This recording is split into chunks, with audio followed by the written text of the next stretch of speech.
amazing. We're having some judge problems. Everybody's reading. We're having some judges that don't like, killers, murderers being thrown out of the country. So I don't know what their problem is, but we have a little difficulty. We won on the basis of a great border and of getting criminals out of our country. That was why we won every swing state. We won by millions of votes. We won everything. Every metric we won by a lot. It was a massive victory. And we won, I think, largely because of this issue. I put this issue as number one issue. And they don't want us to do what we're supposed to do. And I don't think that can be. I hope the Supreme Court is going to fully understand what's going on. We have to get the criminals out of our country. And that's the basis under which we won the election. Core GDP, and this is, you probably saw some numbers today. And I have to start off by saying that's Biden. That's not Trump, because we came in on January, this is quarterly numbers, and we came in and I was very against everything that Biden was doing in terms of the economy, destroying our country in so many ways, not only at the border was more obvious, but we took over his mess in so many different ways. Core GDP, removing distortions from imports, inventories, and government spending, was up plus 3% when you add it. We had numbers that despite what we were handed, we turned them around, and we were getting them really turned around. Gross domestic investment was a whopping 22%. Now, that is a number that people are coming in at numbers. For instance, I just walked in, I heard Samsung is now, because of the tariffs, they're going to build massive facilities in the United States. If we didn't do the tariffs, they wouldn't be doing that. So it takes a little while to get those facilities built, but they're coming in with big numbers. They're all coming in with big numbers. We have more money being spent than at any time in the history of our country. We're up to close to $8 trillion, I think I can say. And really, it's going to be a lot higher than that. Those are just the ones that we know about. 8 trillion. I'm not going to say, but I'm not sure if Biden did $1 trillion for 4 years, 1 trillion. But we're at 8 trillion for 2 months, because let's give us a pass on the first month. We were sort of getting a little bit used to things, right? But after 2 months, we have $8 trillion. There's never been a number like that. And that includes chip companies, car companies, every form of manufacturing, high-tech companies. Nobody's ever seen anything like it. So $8 trillion. I can talk about gross domestic product, gross domestic investment. I can talk about a lot of things, but to me, the biggest numbers, the kind of numbers that are, and these people are coming in. Our Secretary of Commerce spent the weekend, he went down to Arizona to see what was happening with the biggest chip company in the world. And he said, Howard, you said, you've never seen anything like it. Do you want to just describe what you saw? So they're investing $165 billion in 1,100 acres in Arizona, and they're building the highest tech chip manufacturing, semiconductors, and 4,000 employees. American tradecraft, right? Technicians doing every kind of work. The classic foundation of America is building it. They had 14,000 people. They're expecting 40,000 people to build the rest of their plants and to employ 20,000 people for the rest of the time. This is all driven. You never saw a site like that. And this is all driven by your tariff policies. No chance this be happening without you. It's going to be about 40% of the chip market from that one section. And this is the biggest chip maker. They have 99% of the market. They come from Taiwan. And unlike the CHIP Act, which was done by Biden, where they hand everybody billions of dollars, the thing they don't need is money. They got plenty of money. What they need is an incentive to come in. And the tariffs, they're building because of the tariffs. Without the tariffs, and I like to say they're building because of November 5th, the election, and the tariffs. But I'm going to be a little more blunt. They're building because of the tariffs, and November 5th gave them the tariffs. So it's amazing when you look. And these are not companies that go out and say, well, we're going to build, we have to go get our financing. Let's go. Like we would, in New York, everybody would look, you'd get a building site, and then you'd look around for money, you'd look around for financing for 6 months, you'd get your financing. You'd build your building, the market would be good, you'd make money, the market would be bad, it wouldn't be so pretty, you'd have to negotiate, blah, blah, blah. This is different. These people have so much money, they don't know what to do. I asked Howard, did they finance it? No, they do it through cash. And they say that site, and they just started, they just announced it like a month ago, and they've already started. He said, I've never seen a site like it, so big. So, you're talking about essentially a $50 billion building. Now, if you build a warehouse for $50 million, that's a big warehouse, Scott. But a $50 billion building, that's a lot. They're building the electric, they've become a utility. And I'm giving them the right to become. They're going to build their own electric, they're going to build their own electricity, which they need tremendous amounts of electricity. They're going to build it themselves. Anything they have left over, they'll hook that into the grid. But the grid is old and they're unreliable and bad things can happen to grids. I said, if you want, you can hook into the grid, but that's a little bit risky. Or you can build your own electricity and become your own utility. And they, I think in all cases, are deciding to do that. So it's very exciting, and we have a lot of things going. We took over on January 20th. These are quarterly reports. We took over on January 20th. The tariffs haven't kicked in yet. I know that, and I don't want this to happen, but I know that China is doing very poorly right now. I just saw some reports coming out, and I don't want that to happen to China. I like the president a lot, President Xi. I don't want it to happen. I was actually saddened to hear it, but they are getting absolutely hammered in China. And, they're sending boats, the biggest boats in the world, carrying cargo like nobody's ever seen before. These are the biggest boats in the world, biggest cargo ships in the world. And they're coming and they're turning around in the Pacific Ocean. They're doing a big U-turn and going back because they don't want the goods, because 145% tariff. But at a certain point, I hope we're going to make a deal with China. We're talking to China, but their factories are closing all over China because we're not taking their product. We don't want their product unless they're going to be fair with us. And that includes intellectual property and other things. There are a lot of things far beyond just buy, sell. So we'll see what happens. But, I was not, because somebody said, well, were you happy? I said, I am not happy. I want China to do well. I want every country to do well. But they have to treat us fairly also. So with that, I think we're going to maybe go around, and we have some letters where the secretaries and people around the table are making statements about how they're doing and what's happening. And I could start with Pete on the left, because he's my least controversial person at the No, they don't know how good he is. So we'll go around the table and you can hear it. And these are cabinet meetings where they're very open and transparent. And I can guarantee you Biden didn't do this. He didn't do this. Go ahead, Pete. Well, Mr. President, I think we're controversial because we're over the target. And like so many things, Mr. President, you inherited a demoralized military that couldn't recruit, that was perceived as weak after what happened in Afghanistan and elsewhere because of Joe Biden. And what we have seen since your election and the inauguration has been nothing short of a recruiting renaissance. Decades, it hasn't been decades since we've seen this kind of recruiting in the Army, the Navy, the Marine Corps, the Air Force. The men and women of America want to join the United States military led by President Donald Trump. And the police, by the way. Absolutely. And fire. I always mention the fire, but the police and fire, likewise they have waiting lists now, and 6 months ago was a disaster. Truly historic. We can barely absorb the volume and retention as well. Men and women in the military who don't want to get out now that they have a real commander-in-chief. We're reinforcing standards. We're going to be fit, not fat in our formations. We welcome back all the folks that were forced out because of the COVID mandate. We've ripped wokeness out of the military, sir, DEI, trans, and it's Fort Benning and Fort Bragg again at the DOD. We're rebuilding the military, sir. The Golden Dome is well underway.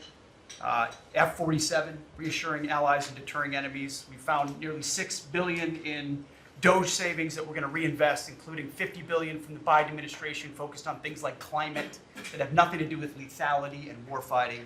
And we will have, as you said, sir, the first $1 trillion budget that we plan to spend wisely on behalf of our warfighters. From day one, sir, we've helped get 100% operational control of the border, coming alongside DHS and CBP. We've got 11,000 troops on the border who now, because of the new national defense area, sir, can help detain illegals at the border and hand them over to CBP. It used to be if you saw camouflage on the border, they could hold binoculars, and that's it. And now we can detain and assist, and we're going to get 100% operational control of that border. Our NATO allies know they have to step up. The Houthis in the Middle East are feeling the weight of American power, and we're deterring communist China. So because of your leadership, sir, I believe we're making the military great again. And I thank you. Thank you very much. Thank you, Peter. Howard? So I have the pleasure of running the Investment Accelerator, which gets to recruit these companies. And you've never seen anything like the companies committed to building in America. Technology companies have committed over $2.5 trillion to build in America based on your tariffs, right? Sovereign countries all backing, the whole Middle East and all these countries backing their sovereign wealth funds. They all want to invest in America, and they're coming in, again, over $3 trillion committed. So just those two topics, you're at $5.5 trillion, and then you've got the whole pharma industry knows it's got to come home because America pays for all the drugs of the world.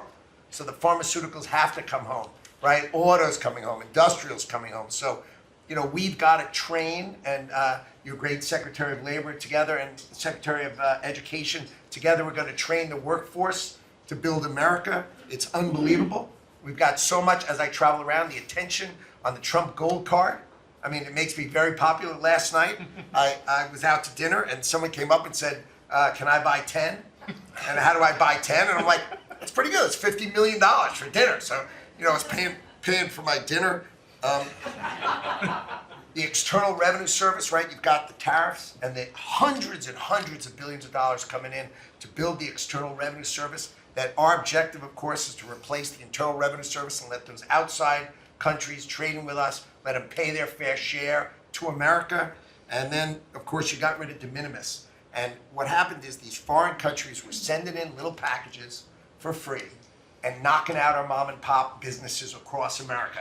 You put an end to it, and you're going to rebuild the mom and pop and the small business of America. You're their president, and I'm proud to support you. It's very important. De minimis. It's a big deal. It's a big scam going on against our country, against really small businesses, and we put an end to it. Mr. President. Please. So, CAFE standards, we have the fuel economy standards on vehicles that are going to go to 50 miles per gallon. We are going to rewrite those standards, bring it down to something that's far more reasonable. Elon's fine with that, I hope. But it's going to drive down. It's going to drive down the price of a car in America, making cars more affordable for families. Also, Biden had the social cost of credit when we build infrastructure, roads, and bridges, adding 3 to 5% on infrastructure costs. We've gotten rid of the social cost of carbon, driving down the cost to build roads and bridges across the country. We have what is called follow the law. So we have so many states and municipalities that don't follow the law. So whether it's DEI, discriminating against Americans, whether they give illegals driver's license, or their sanctuary cities or states, if you don't follow the law, if you're giving license to illegals, if you're having DEI policies, we're not going to fund your projects. So you got to certify in your state or in your city to get road and bridge money or rail money that you're actually following the law, which includes the executive orders from you, Mr. President. We're cutting back funding. We send research money, Mr. President, to universities to do research on more equitable and sustainable transportation systems. Projects that'll use data and public opinion to inform policy and infrastructure and technology benefiting diverse communities, including women and gender non-conforming people. Just stupid wastes of money. We're pulling that money back from universities. We should do good research if we're doing research in universities. And then one last thing, air traffic control. We don't have enough air traffic controllers, about 3,000 short. We're working on an agreement with the union, so when controllers become retirement eligible, we're going to cut a deal to try to get them to stay longer, to stay in the tower. And then we have a plan to put more butts in seats in Oklahoma City, so we can get more students through the academy and into towers as well. It's going to take us a while to do that, to train them up, but we're in the process before our 4 years are done. Well before that, we're going to be at full capacity. Joe, do you want to tell about, I think we have to bring it up, We have very obsolete equipment for air traffic controllers. The equipment, the towers have horrible equipment. It's been renovated for years. The money they spent over the last 4 years, this Buttigieg did a horrible job. They wasted billions and billions of dollars hooking up wire equipment to non-wire equipment to satellite equipment, and you're not, a third grade student would know it doesn't work. You can't work it. They wasted tens of billions of dollars. But we want to put a brand new air traffic control system in, and you might want to describe that, please. You and I have talked about this. It's a state-of-the-art system, envy of the world, and it's. I mean, listen, our system is safe, but you would have hoped someone would have seen that there's a problem with fixed-wing aircraft and helicopters coming in at DCA. Someone should have seen that before we lost almost 70 lives. It's our job to look and see that we have an aging infrastructure around air traffic control. And so if we don't build a brand new system, there's going to be failures and people will lose their lives. And so we need the help of Congress to help fund this, but it's going to be all brand new. And after you build a brand new system, we have the bedrock and the foundation to actually build on top of it. But no one has done this, Mr. President. There's Band-Aid fixes that have happened over the course of 20 years. You can't have a Band-Aid fix. It doesn't get done. It has to be brand new. The technology, it looks like it's out of a 1980s movie. Old computers, floppy disks. We're using copper wires, not fiber. So there are great solutions we have available that, by the way, everyone's sick of their delayed flights or their canceled flights. We have more capacity in the airspace. And if we build this brand new system, what you'll have is more efficiency in the airspace and it will be safer. So the economy will be stronger. We can have more flights and less delays. So I appreciate your support on that, Mr. President. Rebuilding that is very important. You wouldn't have had the helicopter crashing into the plane at 400 feet up when it's supposed to be 200 feet. Right. That would have, bells and whistles would have been gone over, and you would have heard the screaming equipment saying there's a problem coming up in 15 seconds. You got to do something about it right now. And it would have also sent the word right into the helicopter, because I guess you'll be doing the full report on that. But it was pretty obvious what happened. Right. And they were supposed to be at 200 feet. They were at 400 feet, and a terrible thing. And that wouldn't have happened if we had the right equipment. If we had the right equipment, you would have heard bells and whistles going off, and it would have alerted them long before that would have happened. 2 minutes before, they would have had a lot of time. So we have to do this. We have no choice, and we're going to do it, and we're going to be very proud of it. They did old equipment in new equipment, and you can't hook in old equipment to new equipment because it's different. Some is satellite and some is ground. The satellite doesn't work. This man would know that better than anybody, but you can't hook up a satellite system to a ground wired system.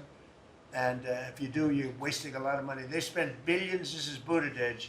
They spent billions and billions of dollars trying to patch a system together. They had hundreds of different contractors, and the contractors were all fighting with each other. We're going to have one great big contractor, like the great big beautiful bill, which is going along very well. I guess I like great big beautiful, but we're going to have one great big beautiful contractor, whether it's maybe Raytheon, maybe IBM, maybe it could be any one of 4 or 5 different groups, but you put one in charge. They're very big, very powerful monetarily, and they give you a guarantee, and they hook up everything. They do every single thing.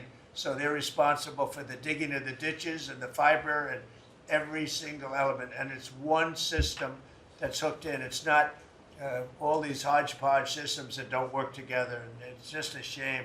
I mean, it's basic construction, but it's complex stuff. And there are a few companies that do it unbelievably well, and we're going to have that. So, good job, Sean. I know that's your big project. And Mr. President, no one has done it because it is complex. It's hard to do because as you're building a brand new system, you have planes taking off and landing, and so because it's complex, no one has done it, and you've given the directive and the support to make this happen. So thank you. Ours is going to be an all-new system. It's going to all hook up. It's going to be the same.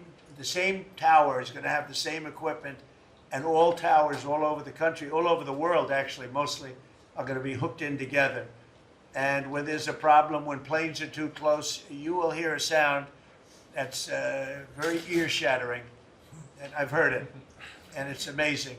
I mean, honestly, it's amazing. It's real genius stuff. And We didn't do that. What we did was just waste money.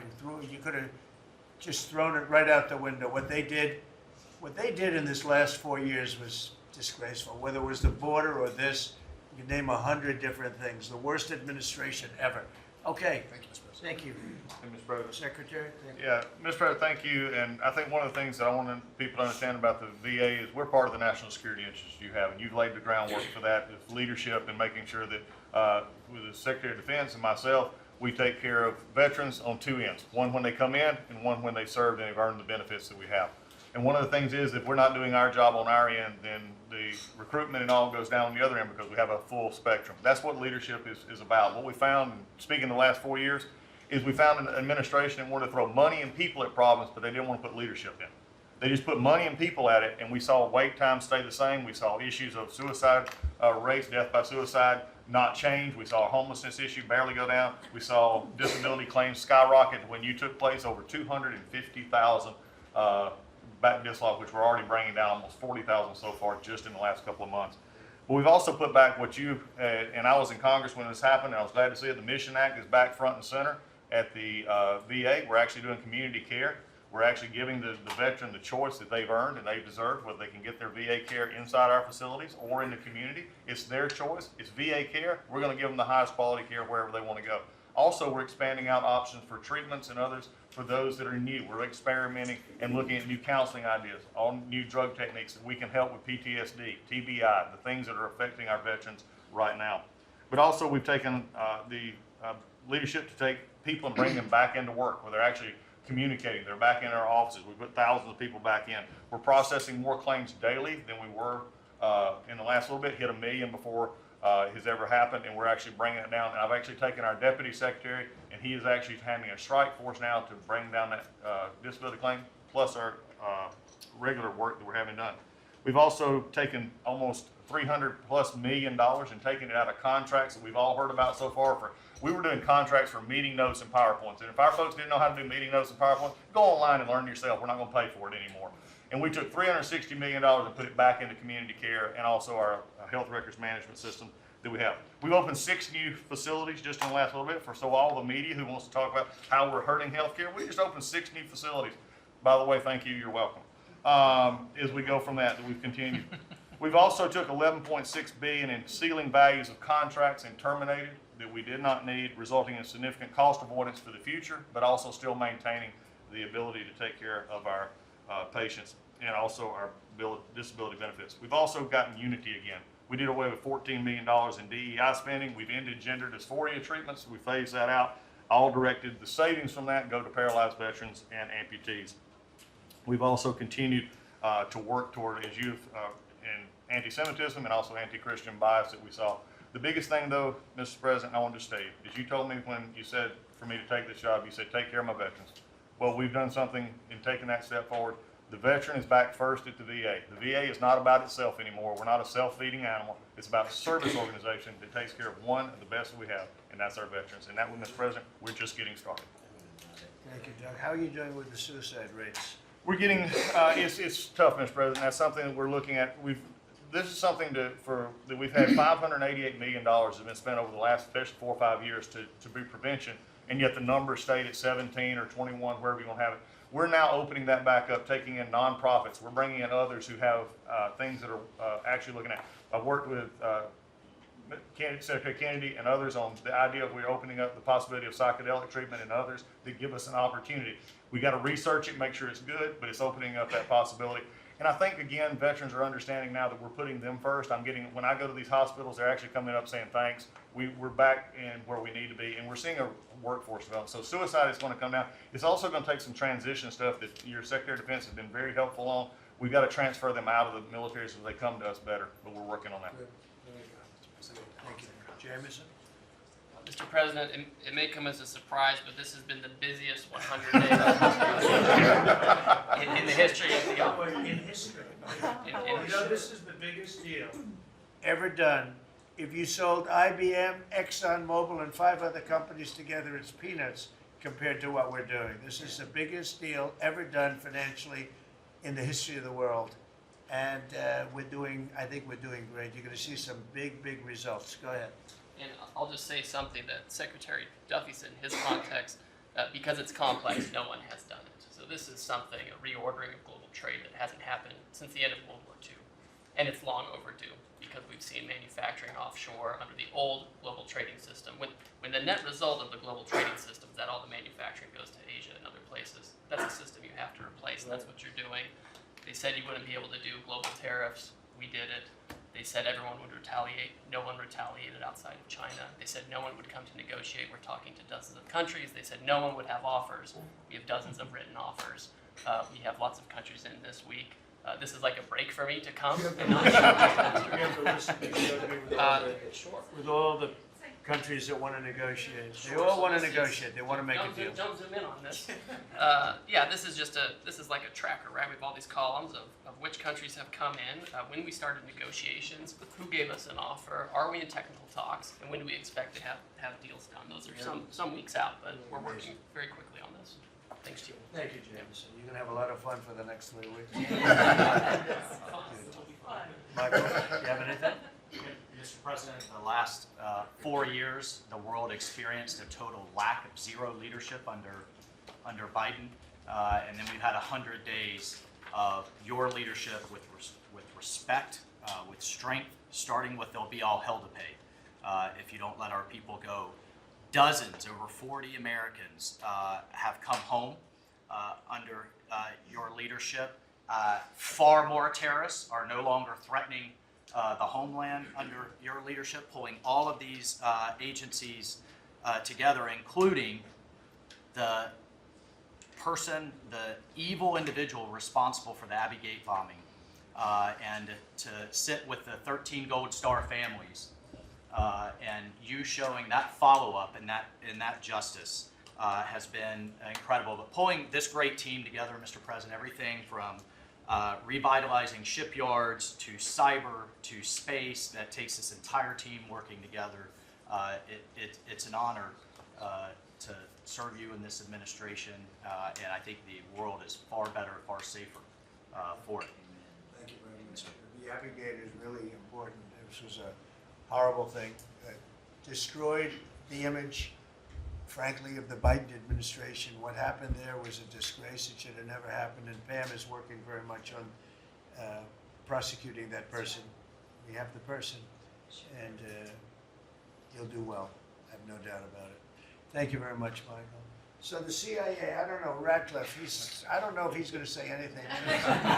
He's probably the one person here that's not allowed to talk about the great job he's done, but go ahead anyway. Mr. President, as you know, at your direction, the CIA has deployed our unique covert action authorities in various places and continents to successfully advance your national security and foreign policy priorities, to advance peace, to end wars, to take terrorists off the battlefield, and to keep illicit drugs from coming into this country and harming Americans.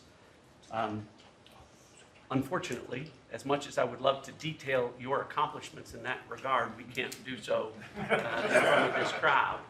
But you and I both know, Mr. President, that you have had a profound positive impact on America's national security posture, and Americans are safer because of your leadership.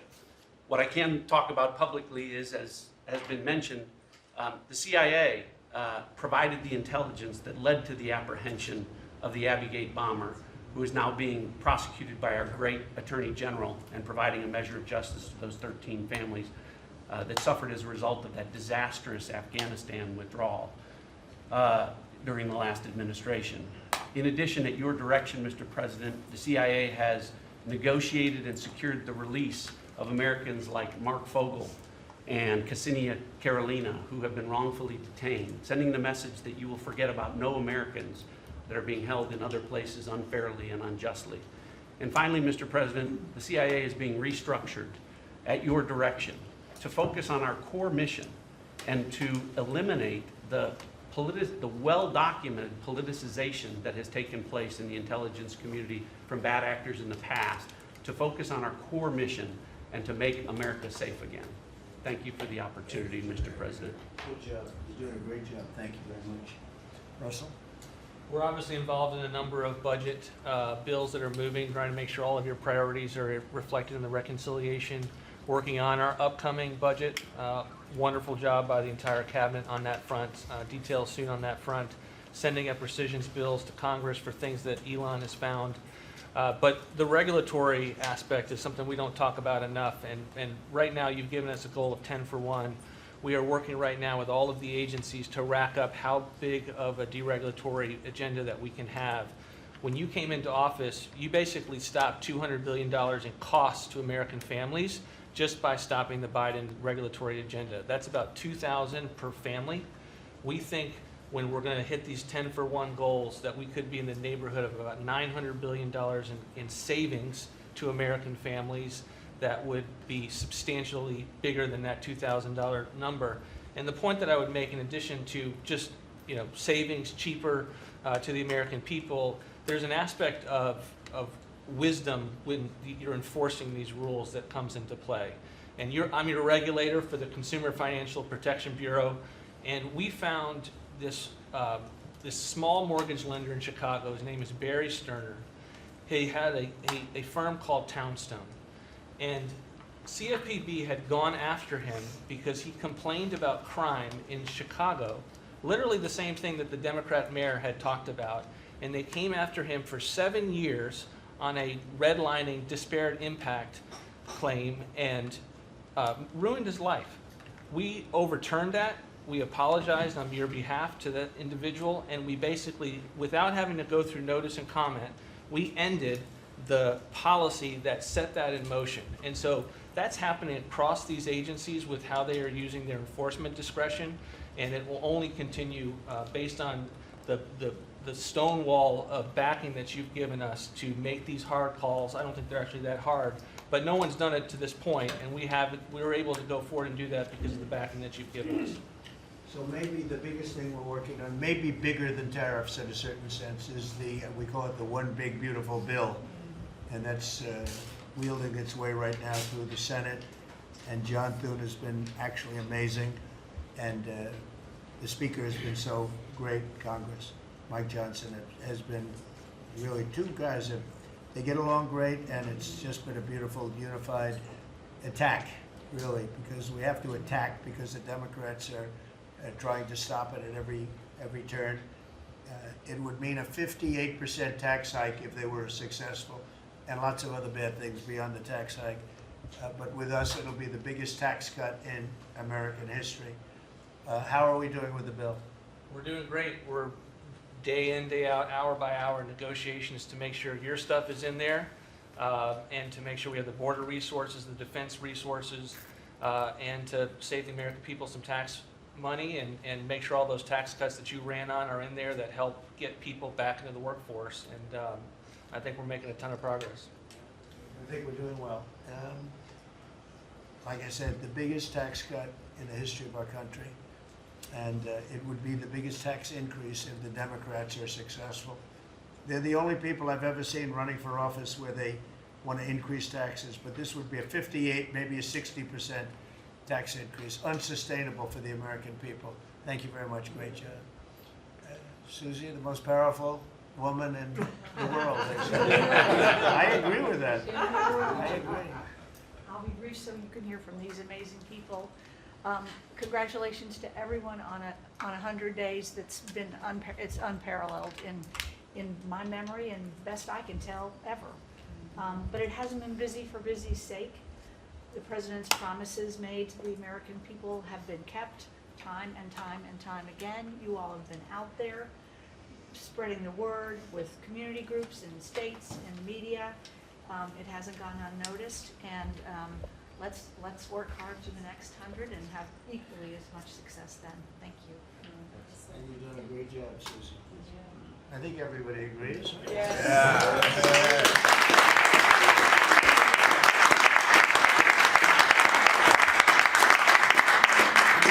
If you have anybody that disagrees, please, in front of the media. Please raise your hand if you have the courage to do so. Anyway, go ahead. Yes, sir, Mr. President. Thank you. And you made it very clear that you wanted to put America first. And also from day one, you wanted to make housing affordable again, because we do have a housing affordability crisis. in our country. And so at HUD, we've been cutting all the red tape and bureaucracy as it pertains to housing affordability and unleashing creativity of our builders and developers around our country and restoring local control. We took down the affirmatively furthering fair housing rule, as you know, which was a zoning tax from Washington. So no longer will Washington be picking winners and losers, but localities and elected officials in different states and cities will have that flexibility. Also, you alluded to securing the border, and such a great job has been done with all of our partners at the table. And at HUD, we want to make sure that the resources that we have now, which is American taxpayer dollars, in the Biden administration, they prioritize illegal aliens over the American people. And so we signed an MOU with Secretary Noem at DHS to make sure that HUD-funded housing only goes to American citizens, and no longer will it go to illegal aliens coming across our border. We have about 9 million people living in subsidized housing in our country. 59% of illegal alien families use some sort of welfare program, costing us $42 billion a year. And so we have prioritized American and American people only to live in HUD-funded housing. And also to make housing affordable, we also signed a partnership with Secretary Burgum at DOI to use underutilized federal lands, as you campaigned on and promised, to identify those lands to build affordable housing in our country so that people can realize the American dream. We also restored biological truth, as you did in sports.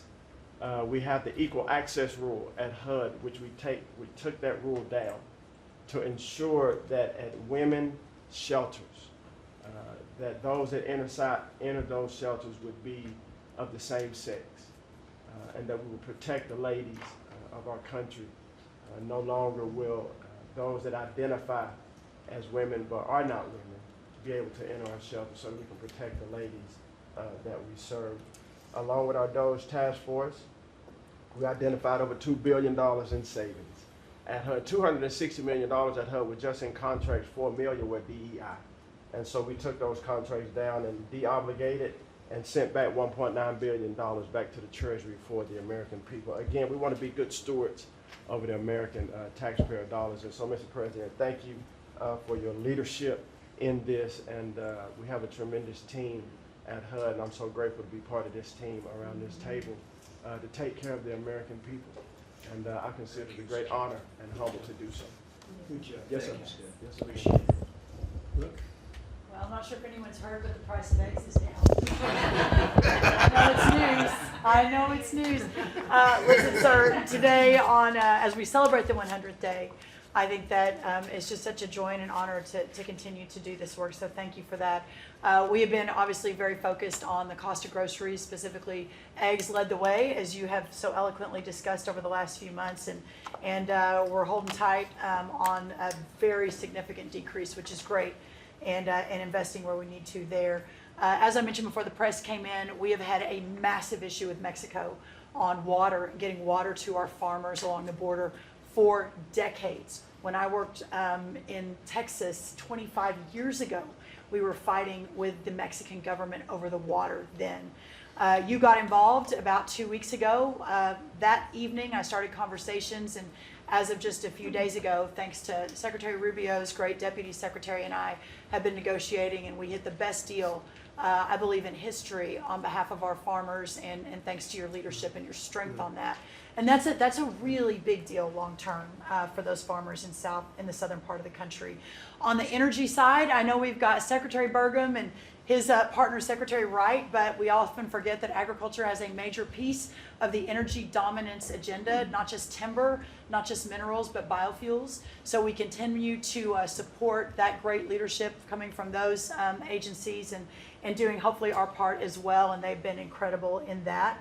Our farmers have been hurting under the Joe Biden administration. There was a 30% increase in the cost of input, so the cost of doing business for these farmers over those 4 years. When we left the White House the first time 4 years ago, we had a $0 trade deficit with our agriculture products. After 4 years of Biden, that hit $50 billion because they just didn't make an effort.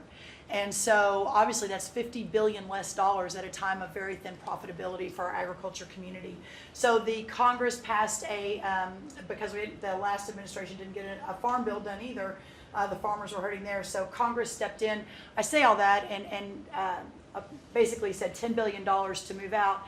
USDA, fastest in history, that money went out to those farmers that couldn't make plant their crops. And so I'm really proud of that, and you'll hear a lot of that from the farmers today, that this USDA is moving more quickly than any ever before. And we're not organizing money based on the color of skin and other ways, which was how the last administration was moving out. We have canceled $6 billion in contracts thanks to our great friend Elon Musk and his Doge team. A lot of those were DEI, gender, studying transgender mice. Who knew? The racism and pest management, we've canceled all of it. We're going through a major restructuring. USDA is one of the biggest agencies. It's sort of a catch-all. And we're really downsizing and aligning around putting farmers first, which is really important. A big part of USDA, though, is food stamps. It is perhaps one of the largest, if not the largest, welfare program, and it's a supplemental nutrition program. Secretary Kennedy and I have been working very closely. We were in Texas yesterday talking about nutrition and agriculture. You can't make America healthy again without your farmers and your ranchers as your partner. So ensuring that our food stamp program and those at the bottom end of the socioeconomic ladder really have access to nutritious foods as we're facing an obesity crisis and a chronic disease crisis, which I'm sure Secretary Kennedy will touch on. And the final thing I'll say is this morning, Secretary Noem and I, together, and I brought a picture because I think this is important and it goes to why we're here. This is a South Dakota ranching family named the Mods. They are a fifth generation ranching family. Charles Mod, in his 30s, bought the ranch from his granddad, I'm going to show the press, when he was 17 years old. Those beautiful children, Lyle and Kennedy, his wife Heather. Under the Biden administration, they had, of their several hundred-acre operation, they used about 20 acres and had a fence that had been there since 1910 when their family took over the ranching operation. There had never been really any problem that had been brought to their attention. Perhaps there was a minor dispute over, again, 20 acres. This family was indicted, prosecuted, threatened with jail time, told to find guardians for their children over a fence line dispute that the Biden DOJ pushed forward. So this morning, on the steps of the U.S. Department of Agriculture with Secretary Noem, who was their governor, as the governor of South Dakota, which is where these great people are from, all criminal charges were dropped, and really appreciate the Department of Justice. It was a really big day as we sent the signal that the over-criminalization and using government, and you know this better than anyone because you were in the crosshairs for so long, that those days are over and the regulation through prosecution is no more. And so this family is one of many that we'll now be talking to ensure that never happens again. Thank you. Thank you. Thank you. Please, Scott.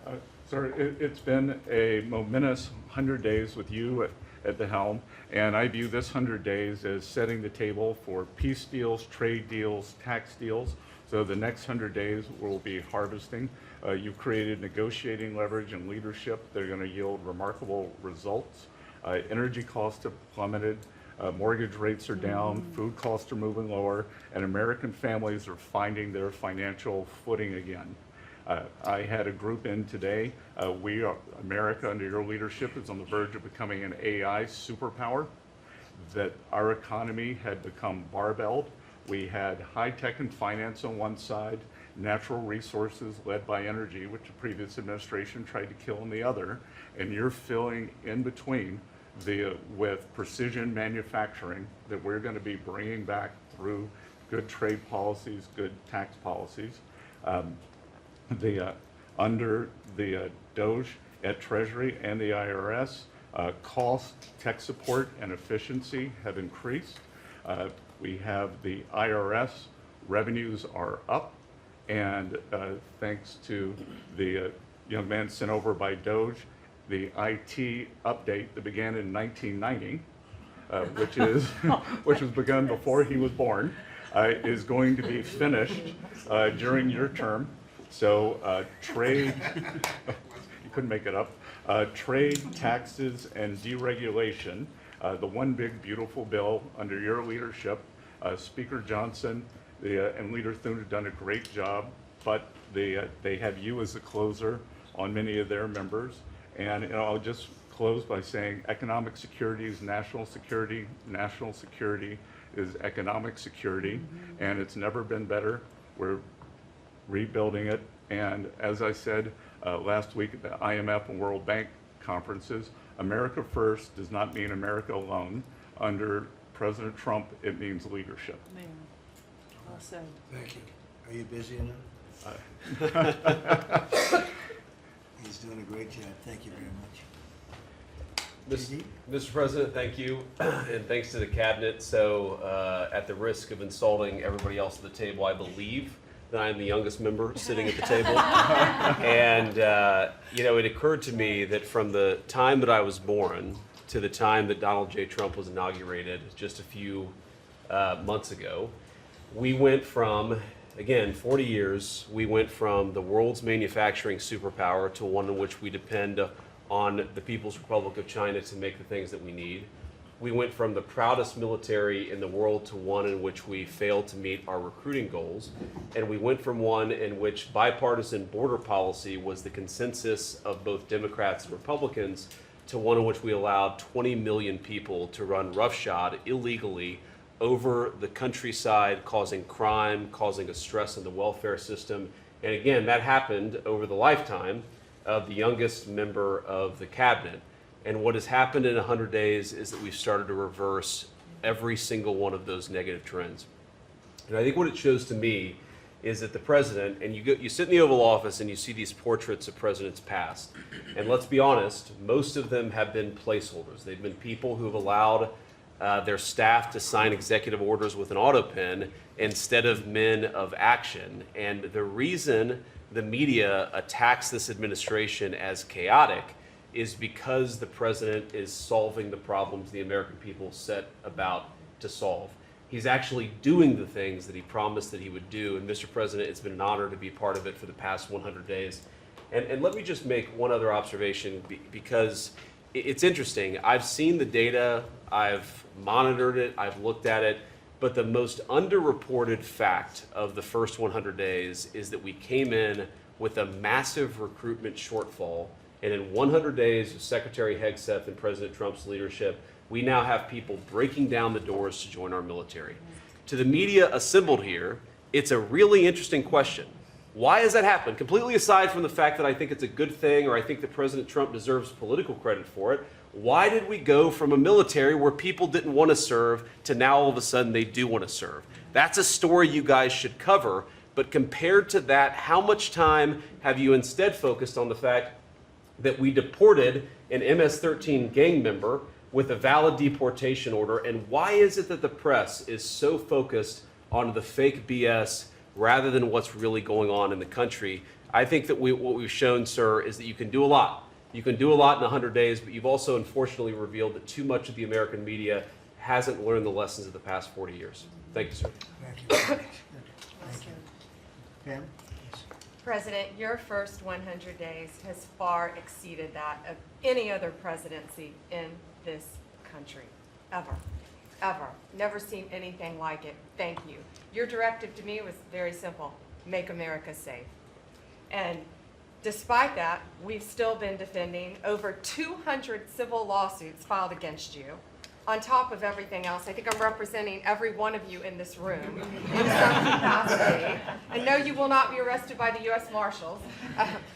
Over 200 lawsuits, over 50 injunctions, and now we've got multiple cases in front of the Supreme Court, and we will succeed, and we are doing great in front of the Supreme Court, President, and we'll continue on with that.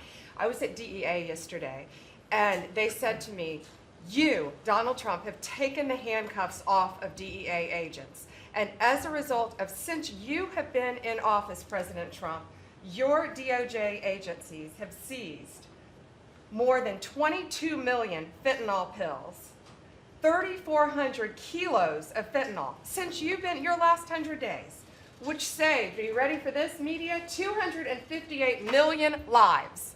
Kids are dying every day because they're taking this junk laced with something else. They don't know what they're taking. They think they're buying a Tylenol or an Adderall and a Xanax, and it's laced with fentanyl, and they're dropping dead. And no longer because of you, what you've done. ATF, since you've been in office, President, along with DOJ agencies, seized 14,500 guns off the streets. Why aren't people reporting that? 651,000 rounds of ammo. That's up 151% from 2024. That's keeping America safe. We've rescinded death penalty. We are now seeking the death penalty on cases. I'm signing death warrants. We are going after terrorism. We are going after arsonists. Whether you're burning Teslas, we've arrested 9 people so far in 7 jurisdictions, no negotiations, 20 years in prison, or you're burning down the governor's mansion in Pennsylvania. We will be there to protect you. And I've been talking to Governor Shapiro, and he greatly appreciated you reaching out as well. ISIS terrorist, we got one in New York, right around the corner. We got an ISIS terrorist in New York. We have an October 7th task force. We just broke up a huge human trafficking ring by the Sinaloa cartel. 1,000 pounds of methamphetamine on our streets. Ton of fentanyl, 20,000 Molly pills. Those are the drug of choice among at clubs and bars for young kids. They were fake, but you know what they had in them? Fentanyl. That's 20,000 lives saved because of you, right there. We brought back 29 cartel members from Mexico at your direction, and one killed the Kiki Camareno, a DEA agent, in 1985, and many of us got to talk to his widow and his son, who is now a judge.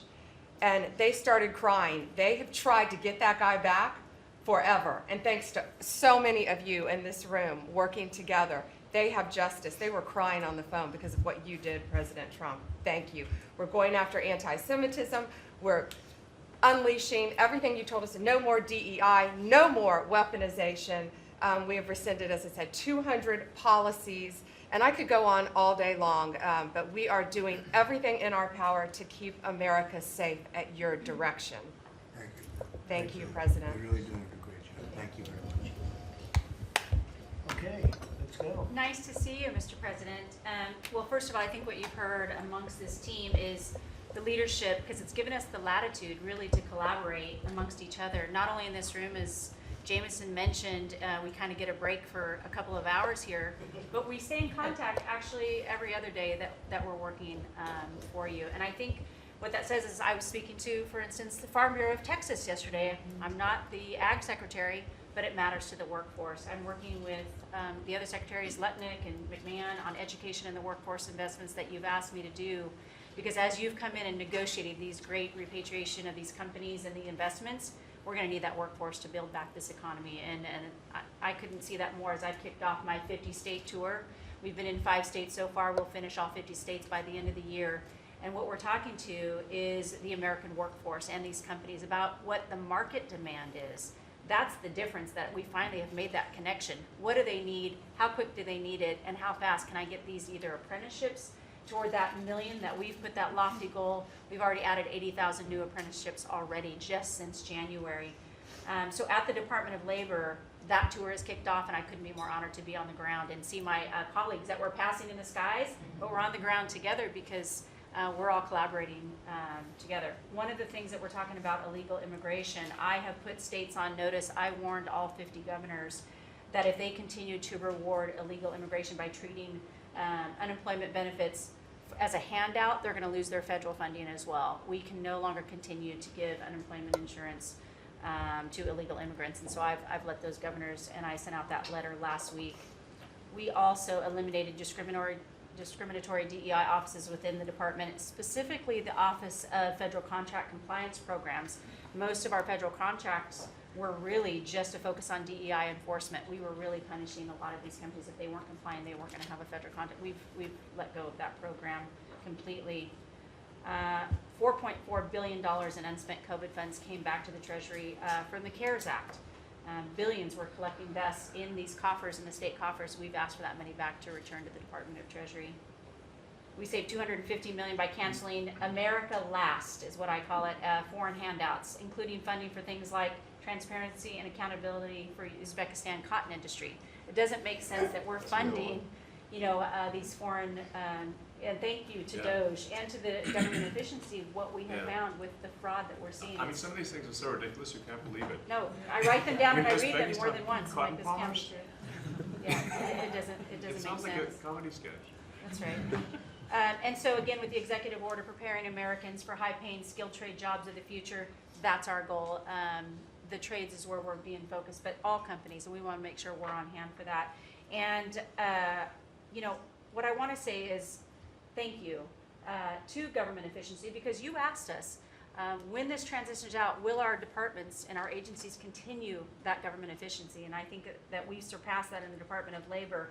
Out of our 14,000 federal employees, 3,000 have taken the DRP, and we offered it again. So over 21% have taken that offer.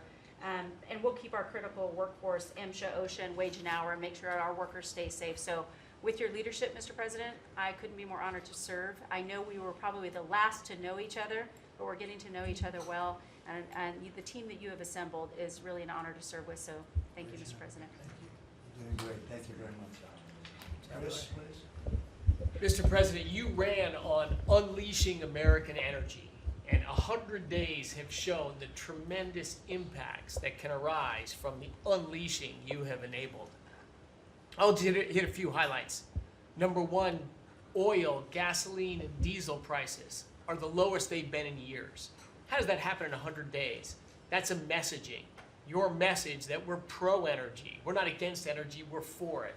That sends a message to the marketplace that supply is easier to grow now and supply will be coming, and that's already led to tremendous savings for American consumers across the country.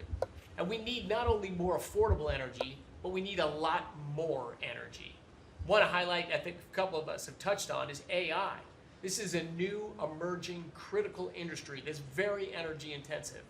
It is not acceptable for the United States to not be the leader in AI. We must win the AI race and lead in that, and that's going to take a lot more energy.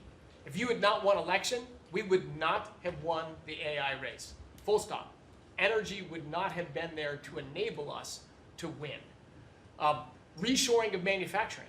These trillions of dollars you led off with, it's going to come back to our country to make chips, to make steel, to make automobiles, to make artificial intelligence, to make all of these industries we've outsourced. That's only going to be possible with way more American energy. But we have that energy. We have those resources. We have those businesses. We have those capitalists.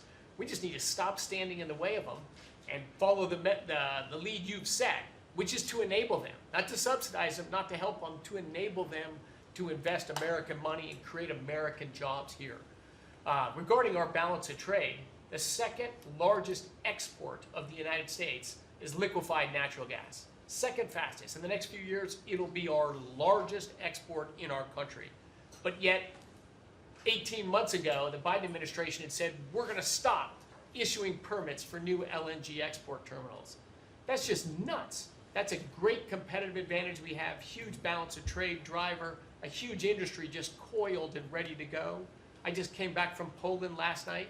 They are thrilled that America's back in business again and that the rest of Europe can get off of Russian energy and can enable their own economic growth with secure, reliable, affordable energy from the United States.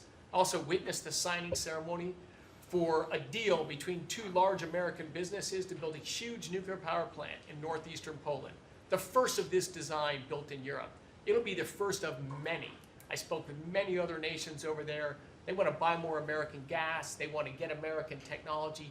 They want to have a partnership with us. And they shared the message I delivered to Europe in my keynote remarks is that unleashing energy is the way you make your society safer, more prosperous, more free, and that these sort of over-the-top climate alarmism doesn't do anything to help the environment of our world, but it does impoverish people, it does reduce the security of your nation, and it makes you weaker.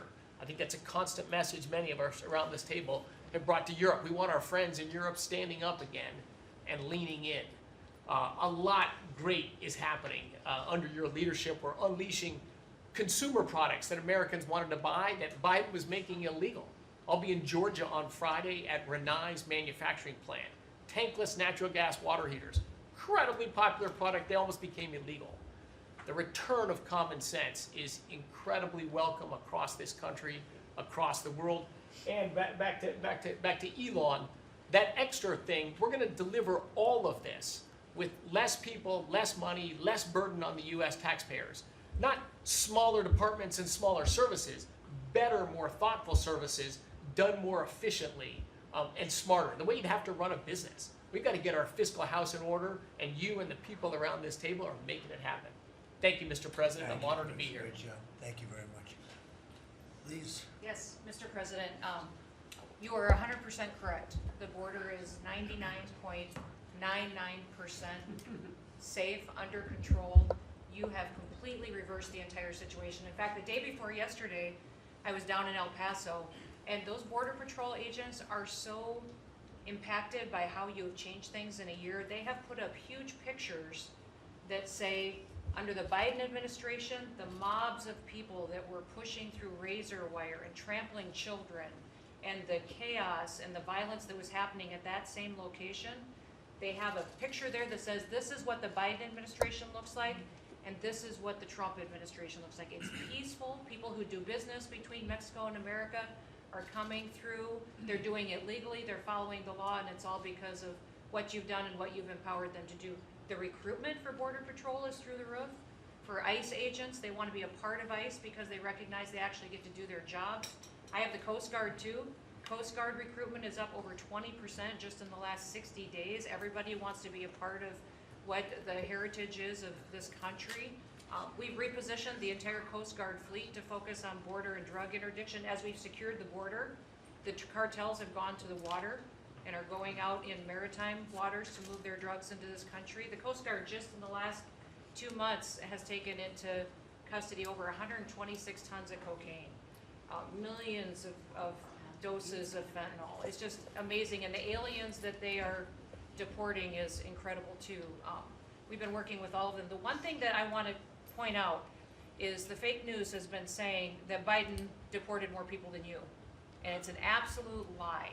And they're letting the Biden administration get away with manipulating and cooking the books. What they're counting for the Biden administration is every single person that came to that border that they processed and let into this country. They're allowing Biden to say that was a deportation, just by processing somebody and letting them come into the country. It's absolutely false. It's not true at all. You have deported over 250 known terrorists. You've deported thousands of foreign terrorist organization members and gang members, hundreds of thousands of people that were in this country illegally. We've collected $30 billion worth of tariffs through CBP, and we've also collected millions and millions, hundreds of millions of fines and penalties from people that have overstayed here in this country. So I just want to thank you. You've been a game changer. I want to thank Pete for his leadership at DOD and what they've done. I want to thank Marco for his diplomacy and getting us travel documents into these countries. Mexico has finally come to the table and now is going to take a lot more people that we're able to send back to that country. And the president of Mexico told me, sir, she turned around over 500,000 people in Mexico before they ever reached our border. We should be counting those as deportations because they never even made it to the border because she turned them around because you forced her to. So those are all people that never even came here because they got the message because you were so aggressive. So thank you for what you're doing, and every day we get to get up and do jobs that matter, and we appreciate Tom that. Holm is doing a great job. Oh, yeah, Tom's a great messenger for us. He just, Great. yeah, he's hardcore. Yeah, thank you. He is hardcore. Yeah, he is. No question about it. Kelly? Mr. President, it's such an honor to serve in this administration, and on behalf of Main Street America, for our 34 million small businesses that make up 99% of all businesses in this great nation, I have to tell you, under your leadership, Main Street is open for business again. They're thriving and they're investing. And the data that we have at the Small Business Administration, the loans that we're putting out, a record 26,000 loans in your first 100 days means that 2,000 small businesses each week are receiving that funding, that investment in the future. Small businesses create 2 out of every 3 new jobs in this country, and we've already seen under your leadership the jobs economy is back, manufacturing jobs are back. We've seen a 38% increase in manufacturing loans. We put out 1,500 manufacturing loans in your first 100 days. We saw startups increase by 54%. And we saw businesses under 5 people increase by 95%. So your leadership on the economy matters to every region of this great nation. I'll tell you on the manufacturing front, I'm out on a national manufacturing tour. We've met with 250 manufacturers, and as I walk through the factory floors, they all ask me to thank you for fighting for their jobs, for these industries, and for the people who are creating things from pharmaceuticals to aerospace, to food, and all these essentials that this nation needs to be independent and strong. And to that end, I'm working with Congress. We'll be announcing tomorrow an upsizing of our manufacturing loans to make sure that that economic engine, because 98% of all manufacturers are small businesses. It's incredible to walk through these factories that are really creating what you had in your first administration, the blue collar boom. It's now a new collar boom because it's the intersection of technology and manufacturing and what they can create for our war fighters, for our aerospace, for pharmaceuticals, with less than 300 to 500 employees, sometimes 100 employees. I was at a factory in Georgia on Monday that is creating machines to help with the Iron Dome in Israel. Less than 50 employees. This is the engine of our economy. It's the heartbeat of our communities. It's the small businesses that helped elect you because they needed your economic agenda. So thank you, Mr. President. It's such an honor, and congratulations on an epic 100 days. I do have to thank Elon. I do want to note, we just cut $3 billion in contracts because of Doge's work. That's $3 billion that hardworking families that won't have to work until April 15th to pay for the waste, fraud, and abuse that we continue to find in this government on behalf of taxpayers. So again, thank you, Elon. Thanks, thank you. Great job, Kelly. Thank you very much. Elon, I love the double hat, by the way. He's the only one that can do that. Can get away with it. Well, Mr. President, you know, they say I wear a lot of hats. And as you can see, it's true. Even my hat has a hat.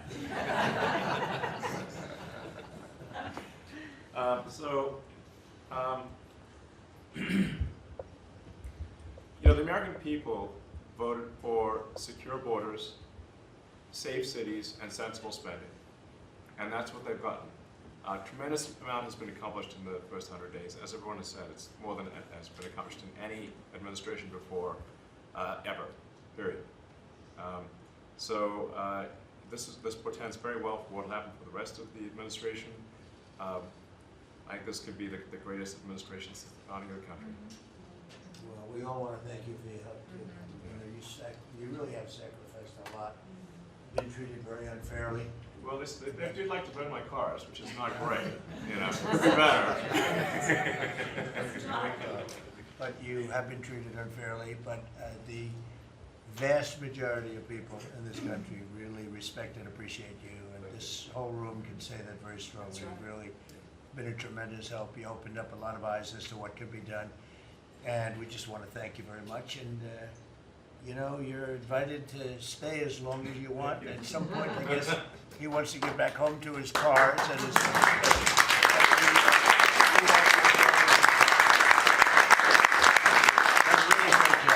You've done an incredible job. $150 billion. Think of that. Yeah. 160 now. Yeah, 160. Counting. They said, oh, it could have been more. And a lot of stuff is being worked on. That number could be doubled and even tripled. A lot of things are being worked on that we don't count yet because it's not quite there. But you've done a fantastic job, and we appreciate it very much, Elon. You know, Thank you, and it's also an honor to work with your incredible cabinet. I just like to say thank you, everyone. It's great to work with you. Thank you very much. Thank you. Mr. President, congratulations on this truly historic first 100 days of your administration. Really only made possible by your focused leadership on delivering the mandate the American people gave you. You've empowered all of us to deliver that mandate, and I'm grateful to have the privilege of leading the intelligence community towards ending the weaponization, politicization of the intelligence community that's gone on for far too long, and building out what is truly a lean and agile and effective intelligence community that is helping you deliver that promise to the American people of safety, security, and freedom. So, Mr. President, I'd like to highlight just 3 of the areas where we are helping to support your leadership and your work in making America safe again and bringing about these changes. First of all, because of your designation of cartels as foreign terrorist organizations, I took immediate action with our National Counterterrorism Center to prioritize their focus on those terrorists and gang members who are trying to enter our country through legal or illegal means, and to seek out those who already are here in our country because of the Biden administration's 4 years of open borders.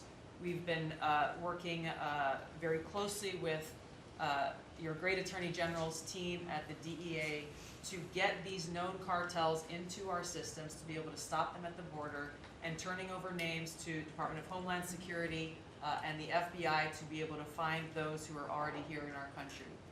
Just the other day, we found 700 alien terrorists who have ties to MS-13, Tren de Aragua, and the Sinaloa cartel.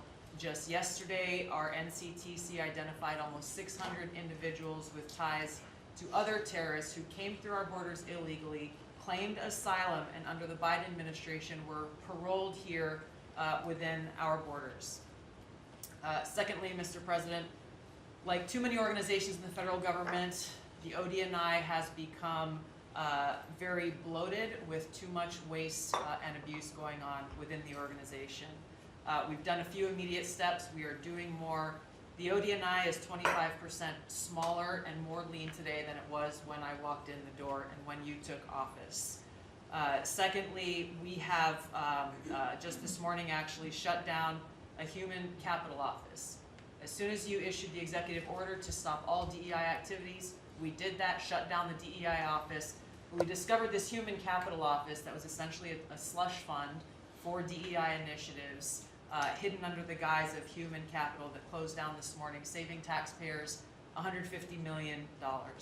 We'll soon be announcing an additional $2.6 billion in savings with other programs and contracts that do nothing to ensure our national security interests. And lastly, we're working every day to hold the deep state accountable, to end the politicization, weaponization of the intelligence community. This past week, I sent 3 criminal referrals for illegal and unauthorized leaks to the media of classified intelligence for prosecution. We have 11 more that are under investigation. We've revoked, at your direction, 67 security clearances, and we continue the work of declassifying documents, as we have already around JFK assassination. We have more coming for the assassination of Bobby's father, Senator Kennedy, and MLK assassination. And we continue our extensive investigations around exposing the very serious issues we have related to election integrity, illegal abuses of FISA, Crossfire Hurricane, and others. Mr. President, under your leadership, we are working every day to bring about that transparency and accountability that the American people deserve. So thank you for the opportunity. Great job. Thank you very much. Lee? Mr. President, at the Biden EPA, the Green New Deal was raging. At the Biden EPA, we saw billions of tax dollars burning. At the Biden EPA, we saw industries suffocate. But at the Trump EPA, the Green New Deal is dead. At the Trump EPA, we know that we can both protect the environment and grow the economy. At 13 pages of accomplishments from our first 100 days in here, and in it, part of it is 100 environmental accomplishments at the Trump EPA. You don't have to take my word for it. We released it to the media this morning. Every single day that President Trump is in this office, there will be a major environmental accomplishment. Every single day of the Trump administration. At the Trump EPA, we're also launching what is the largest deregulatory action in the history of the country.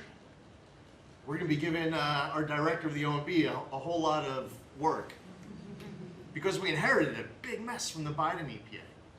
And working with Elon and Doge, I've canceled now $22 billion worth of grants. Now today is a special day for many reasons. The biggest reason why we're here is that this is the 100th day of the most consequential, historic first 100 days in the history of this country.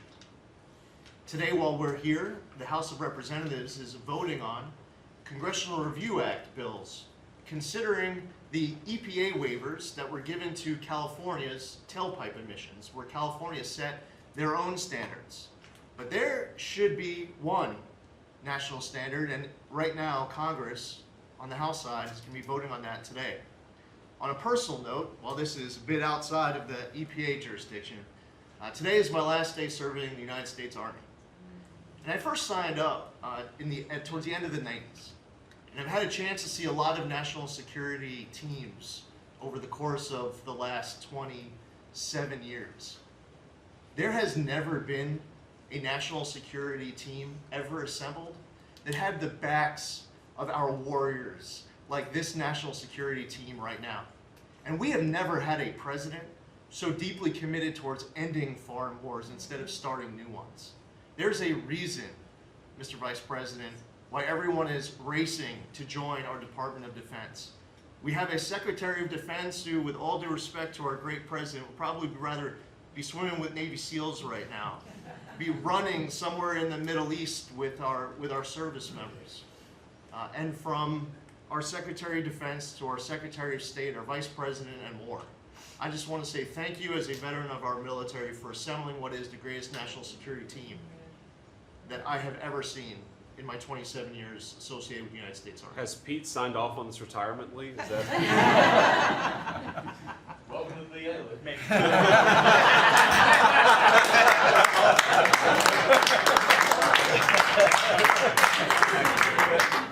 Thank you for your service, Lee. Yeah, thank you. You're doing a fantastic job. We appreciate it very much. So, Well, Mr. President, I don't think I have ever worked so hard to try to fire myself.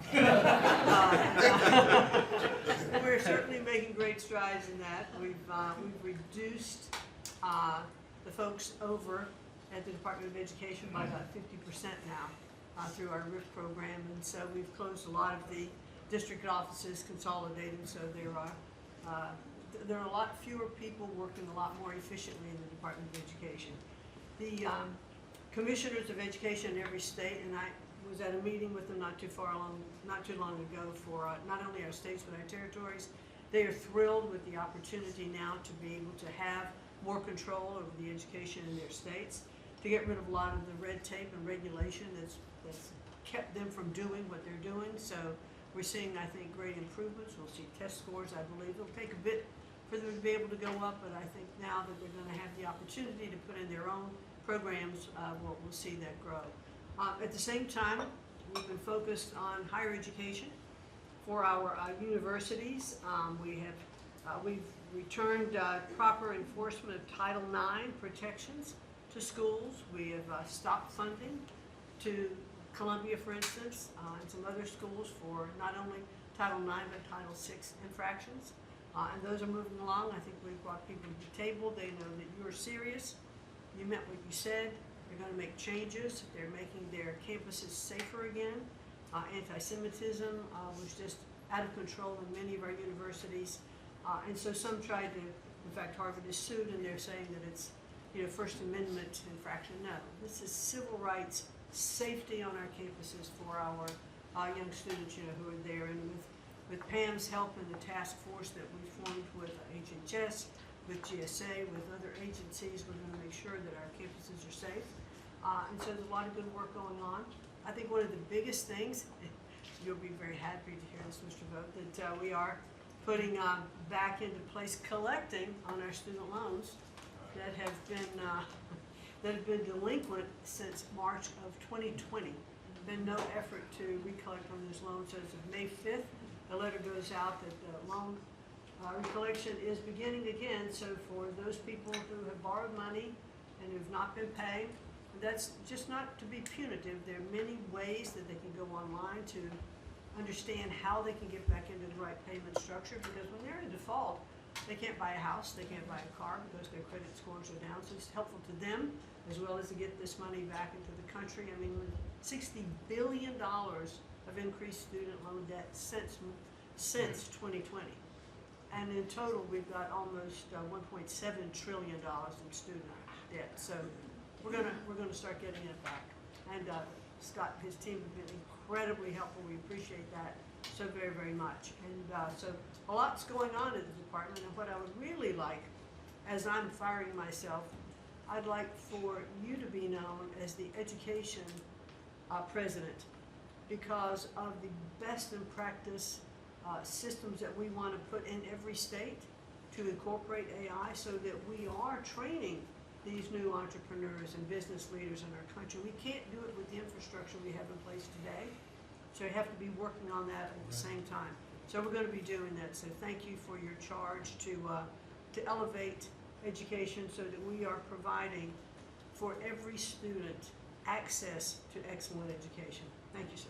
Thank you very much, Linda. And what's going on with Harvard and some of these colleges that are taking vast amounts of money, who also have vast amounts? They've got $52 billion and really scamming the public and hiring people like de Blasio and Lori Lightfoot, who are certainly two of the worst mayors in the history of our country, paying them a fortune of salary and having them teach our children how to manage cities and how to manage government. What's the word as of this morning on, let's say, Harvard? Well, we're negotiating with them. When we went back to them to say we welcome them back to the negotiating table, their response was a lawsuit. So Pam and her team are helping work with that. And I am, enjoying the fact not only am I firing myself, but I'm now being sued fairly regularly by different departments of education. But we're staying tough with them. The other thing that we're looking at also are the 117 violations of these big universities like Harvard and others who are not reporting as they're required to do by law foreign money that comes in and how much that is and where it comes from. And so that is And students. Yeah, and it's very serious. Where are these people coming from? Yeah, Yes, sir, exactly. we pulled back their grants because Harvard isn't responding to us, criminal activity by their students. And until they give us that list, they're not getting any more grants from Homeland Good. Security. I think you should pull it back. We did. The students they have, the professors they have, Right. the attitude they have is not American, and I think you should, a grant is a grant. We don't have to give grants. Exactly right. So we'll pull back the grant. All right, very good. Thank you very much, Linda. Bobby? Mr. President, thank you for your extraordinary leadership. Over the past 100 days, we are already making America healthy again. We announced last week the ban on the 9 petroleum-based synthetic dyes, food dyes. Within 2 years, within 2 months, we're going to ban the worst 2 of them. I am working with Secretary Rollins on dietary guidelines, the dietary guidelines that the President Biden's administration gave us. 453 pages. They're basically unreadable. And they are the product of the same kind of politicized science that drove Fruit Loops to the top of the food pyramid. And we're going to do real science, gold standard science. We're going to develop we have till December to do it, but we are working very, very fast together. We're going to get it done by the end of the summer in time to drive change, major dramatic changes in the school food, school lunch programs over the next school year. I'm working also with Secretary Rollins on the SNAP program and to get sodas and candy off of the food stamp program. 10% of food stamps go to the SNAP. And I want to thank you for your courage. You are a business-friendly president, probably the most business-friendly in our history, but you're also willing to stand up to very, very powerful businesses, and you've shown that again and again. Secretary Rollins had the soda industry come and knock on her door very much, very loudly, and they said to her, well, the SNAP program is not supposed to be about nutrition. She pointed out to them that there is no nutrition in a soda. And they said, well, it's not supposed to be about nutrition. And she said to them, the name of the program is supplemental nutrition. It is about nutrition. And we should, we have 38% of our kids are diabetic or pre-diabetic, and we are paying at both ends. We're paying for the food-like substances that make them diabetic, and then we're being bankrupt. We're spending $1 trillion a year on metabolic dysfunction. It's existential and it's not sustainable. We have, I visited Arizona, West Virginia, Utah, and Indiana in the last 2 weeks, who have all applied for SNAP waivers, were encouraging, thanks to Brooke Rollins' leadership, all of the states to apply for those waivers. I also visited Utah, which is the first state to ban supplemental fluoride. Florida yesterday passed a bill to ban supplemental fluoride. I'm confident Governor DeSantis is going to sign that. We are working, Lee Zeldin and I are working together to change the federal fluoride regulations, to change the recommendations, and we're looking at the science now. I want to point out that in August, the National Toxicity Program, which was an arm of the NIH, did a meta-review of all the science on fluoride and found that there's a direct inverse correlation between fluoride exposure and low IQ in children. So the more you get, the stupider you are. And we need smart kids in this country, and we need healthy kids, and thank you for your leadership. We're going to get there. We're reviewing the GRAS standards now we're revamping them to get 10,000 ingredients that are in our foods. The Europeans only have 400 ingredients. We have 10,000. There are chemicals we know nothing about. And we are going to stop that process, and then we're going to go back and look at these chemicals and make the companies either get rid of them or to label them.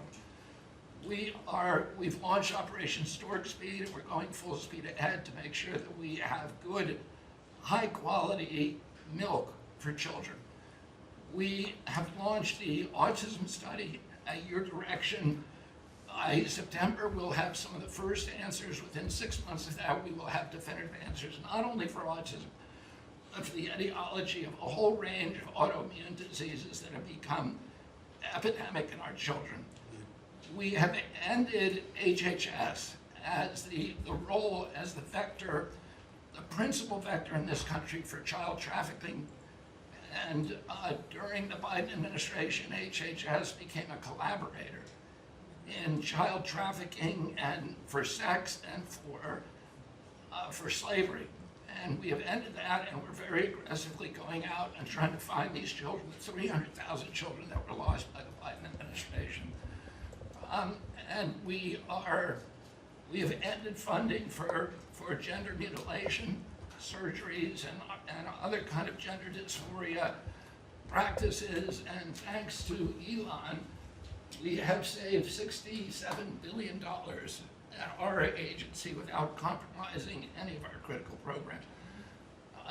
Mr. President, I want to thank you for your vision, for your leadership, for giving me the 100 busiest days of my life, and most exciting and most rewarding. And there's, over the next 100 days, we're going to do much, much more. That's good. Thank you very much, Bob. Very good, very important. Thank you. Doug, please. Well, President Trump, on your first day in office, you wisely declared a national energy emergency. And this was essential because it was the signal that we're going to go 180 degrees from the disastrous and dangerous Biden policies that were based on a climate ideology that was the root cause of the inflation in this country. It was the root cause of wars abroad. It was the root cause of our manufacturing disappearing from our country. We can't have energy security. Without energy security, we can't have national security, and you understood that. But now with everything that's flowed from that, dozens of other EOs that you've done, America is back in the energy business. As Chris said, there's been a signal that's sent around the world. Capital is flowing, coming back in. The smart money is coming to this country. And now you've given us a chance to win the AI arms race against China. We know we're up against a formidable competitor. China opened up 94 gigawatts of coal in the last year. That's more than all of California and all of New York combined in the last year. We've had presidents in the past, the Biden administration, that were running away, again, under this climate ideology. You've embraced baseload power in this country. I'll never forget standing in the East Room with you, surrounded by the coal miners around this country, where you said, hey, big, beautiful coal. As we work to try to identify the balance sheet of America, our earliest estimate is that the coal resources in America, just on public lands, could be worth $8 trillion with a T. That was all going to be taken off our balance sheet if we weren't going to touch it. But now we're back in the business. I was 1,800 feet underground in a coal mine in Alabama a couple weeks ago. They do metallurgical coal. Without metallurgical coal, we can't produce steel. This is a plant. This is a plant that would have been in a mining operation that would have been shut down under the Biden administration. What we're doing here, back in the business, we're doing leasing. We're leasing for oil and gas. We're leasing for timber with Brooke Rollins. We're leasing for grazing. We're leasing for critical minerals, which is key.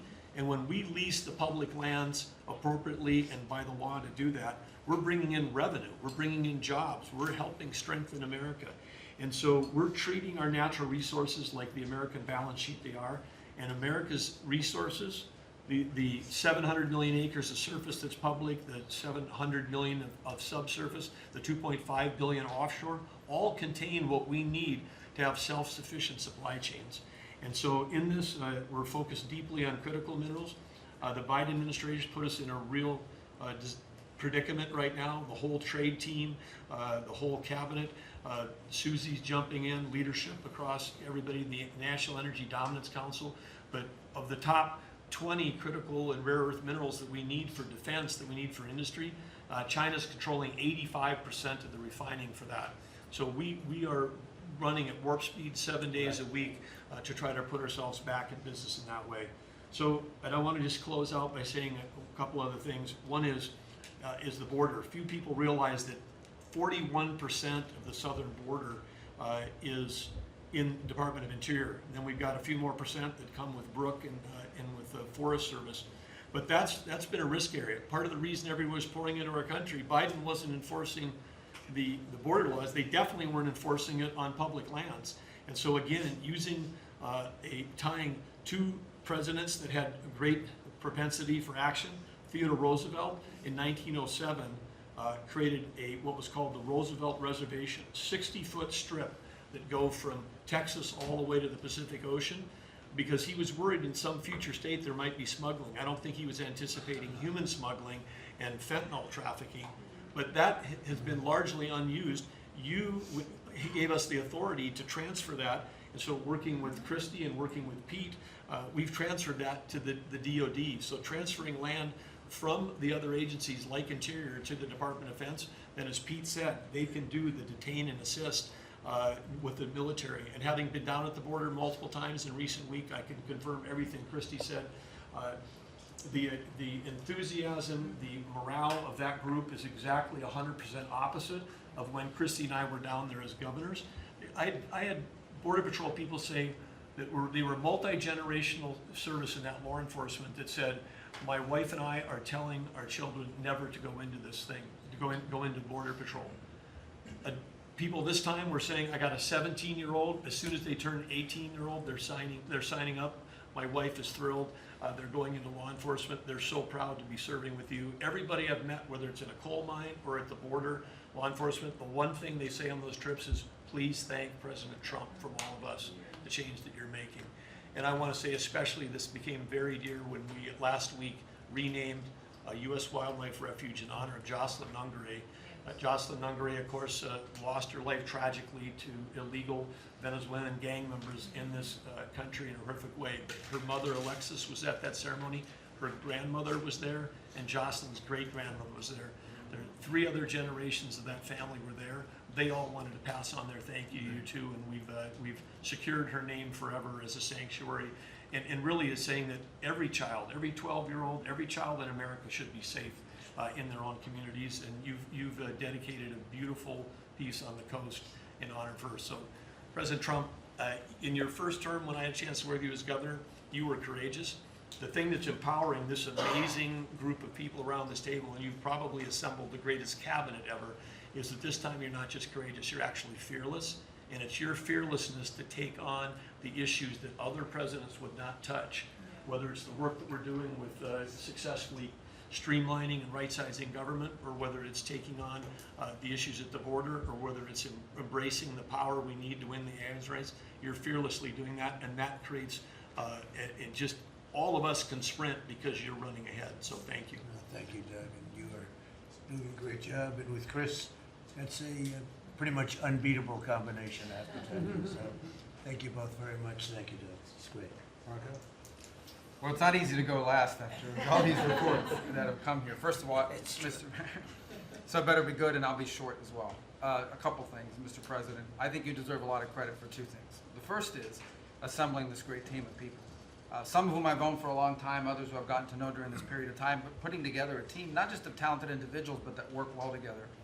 It's something never going to be reported on in the media or fully seen, but it happens every single day. For the most part, I interact with almost everyone around this table at some level. And because of Secretary Kennedy, I'm afraid to eat anything. So, At least in front of him. At least in front of him. He said Tootsie Rolls are okay in moderation. But it's a great team. And here's the second, and I tell this to people all the time. This is incredibly rewarding service, and you hear it in everyone's voices. Traditionally in the past, and it's one of the problems we got in as a country, is presidents would say, okay, let's go do something, and then they would have to do a study, and then a study on the study, and then a long internal deliberative process, and by the time you got to it, it was too late, or somebody had forgotten it. In this administration, it's moving. You know the direction because you know why you were elected. The American people elected you very clearly, and basically it's measured, I used to say by days and weeks, now it's measured by hours and minutes, but action is happening. And that's what people want to see. And I'm going to talk about foreign policy in particular because I'm not sure this is fully appreciated. This president inherited 30 years of foreign policy that was built around what was good for the world. In essence, the decisions we made as a government in trade and foreign policy was basically, is it good for the world? Is it good for the global community? And under President Trump, we're making a foreign policy now was it good for America? I was appointed by you and confirmed by the Senate to be the head of the United States Department of State. Not the World Department of State, not the Global Department of State, the United States Department of State. And what that means is our foreign policy is guided by three things. Does it make America stronger? Does it make America safer? And does it make America richer? If something doesn't do one of those three things, and hopefully all three of those things, we're not doing it. Now, we went out and hired a consulting firm to help us organize ourselves. Luckily, they were free. They're called the Department of Government Efficiency. And they helped us do a couple things. Number one is our foreign aid. We were funding some crazy stuff. Crazy stuff. You tell me, how does a puppet show in some country around the world make us stronger, safer, and more prosperous?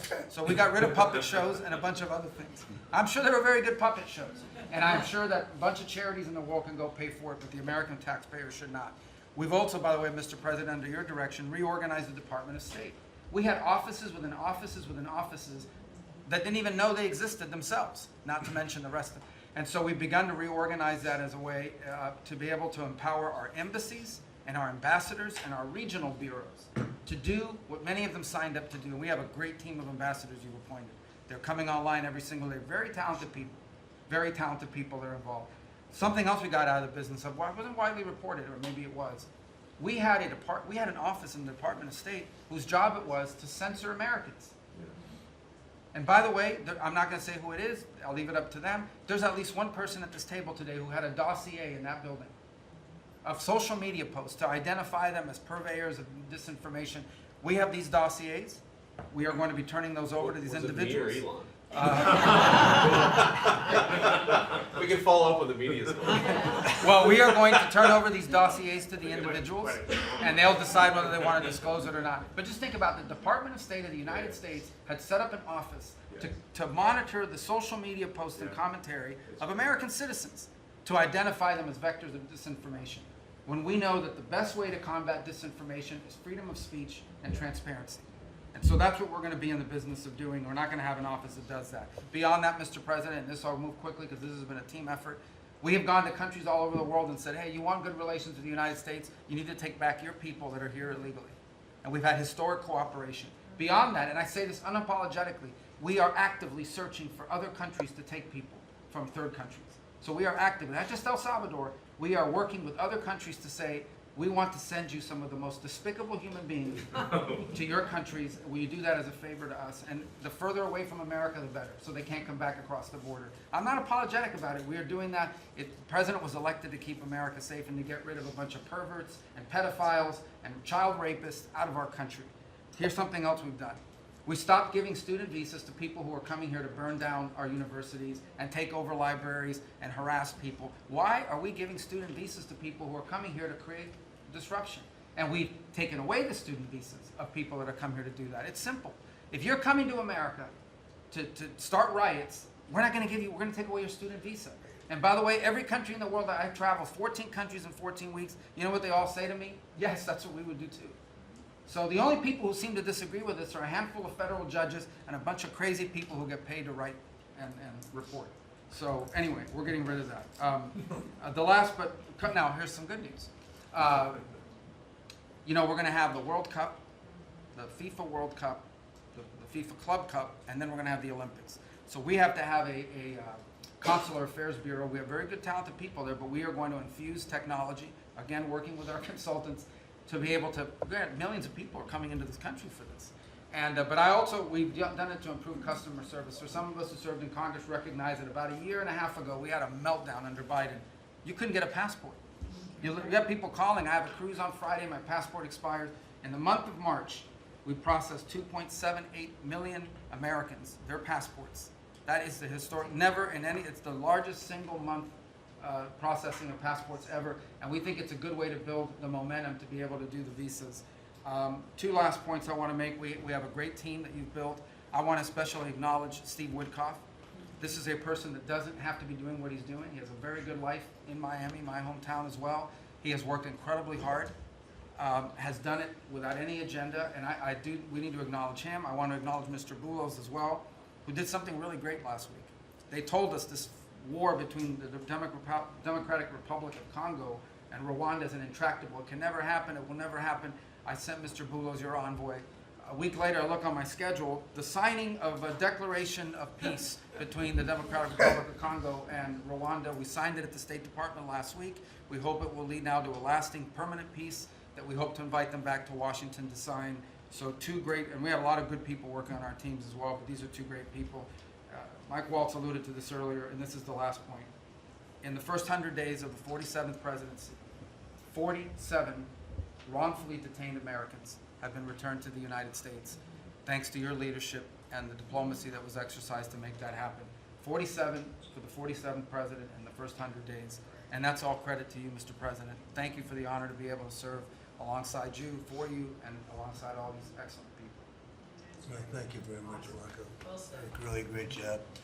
So, you know, I've been involved in a lot of groups of people over the years, good groups, bad groups, all types of groups. But I have been involved in some incredible groups, but I've never been more proud and impressed, frankly. Impressed is maybe even more important, but I've never been more proud or impressed than I am with this group. This is an amazing group of people, and I hope some of those television cameras were blazing and it was on so people could watch this because, frankly, you know, no matter who you are, no matter where you come from, this is an impressive group of people. I sat around being somewhat competitive. I said, well, let's see, who did the best job, who did the worst job? And I determined that everybody is like the same and there was no worst job. Everybody was outstanding. Everybody did a job. You couldn't pick a winner.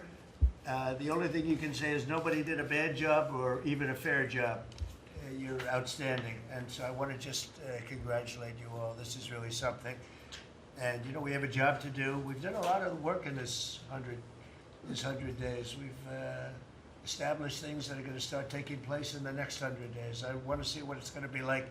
I think we're going to have to do this in 100 days, Susie, and we're going to see some very big results from the things that we've done. But I just want to thank everybody. This is really very impressive, and I hope the people at home got to see some of it. Nobody's ever done public cabinet meetings. They were quiet for a reason, because they weren't impressive. And especially in the last administration, they were not impressive.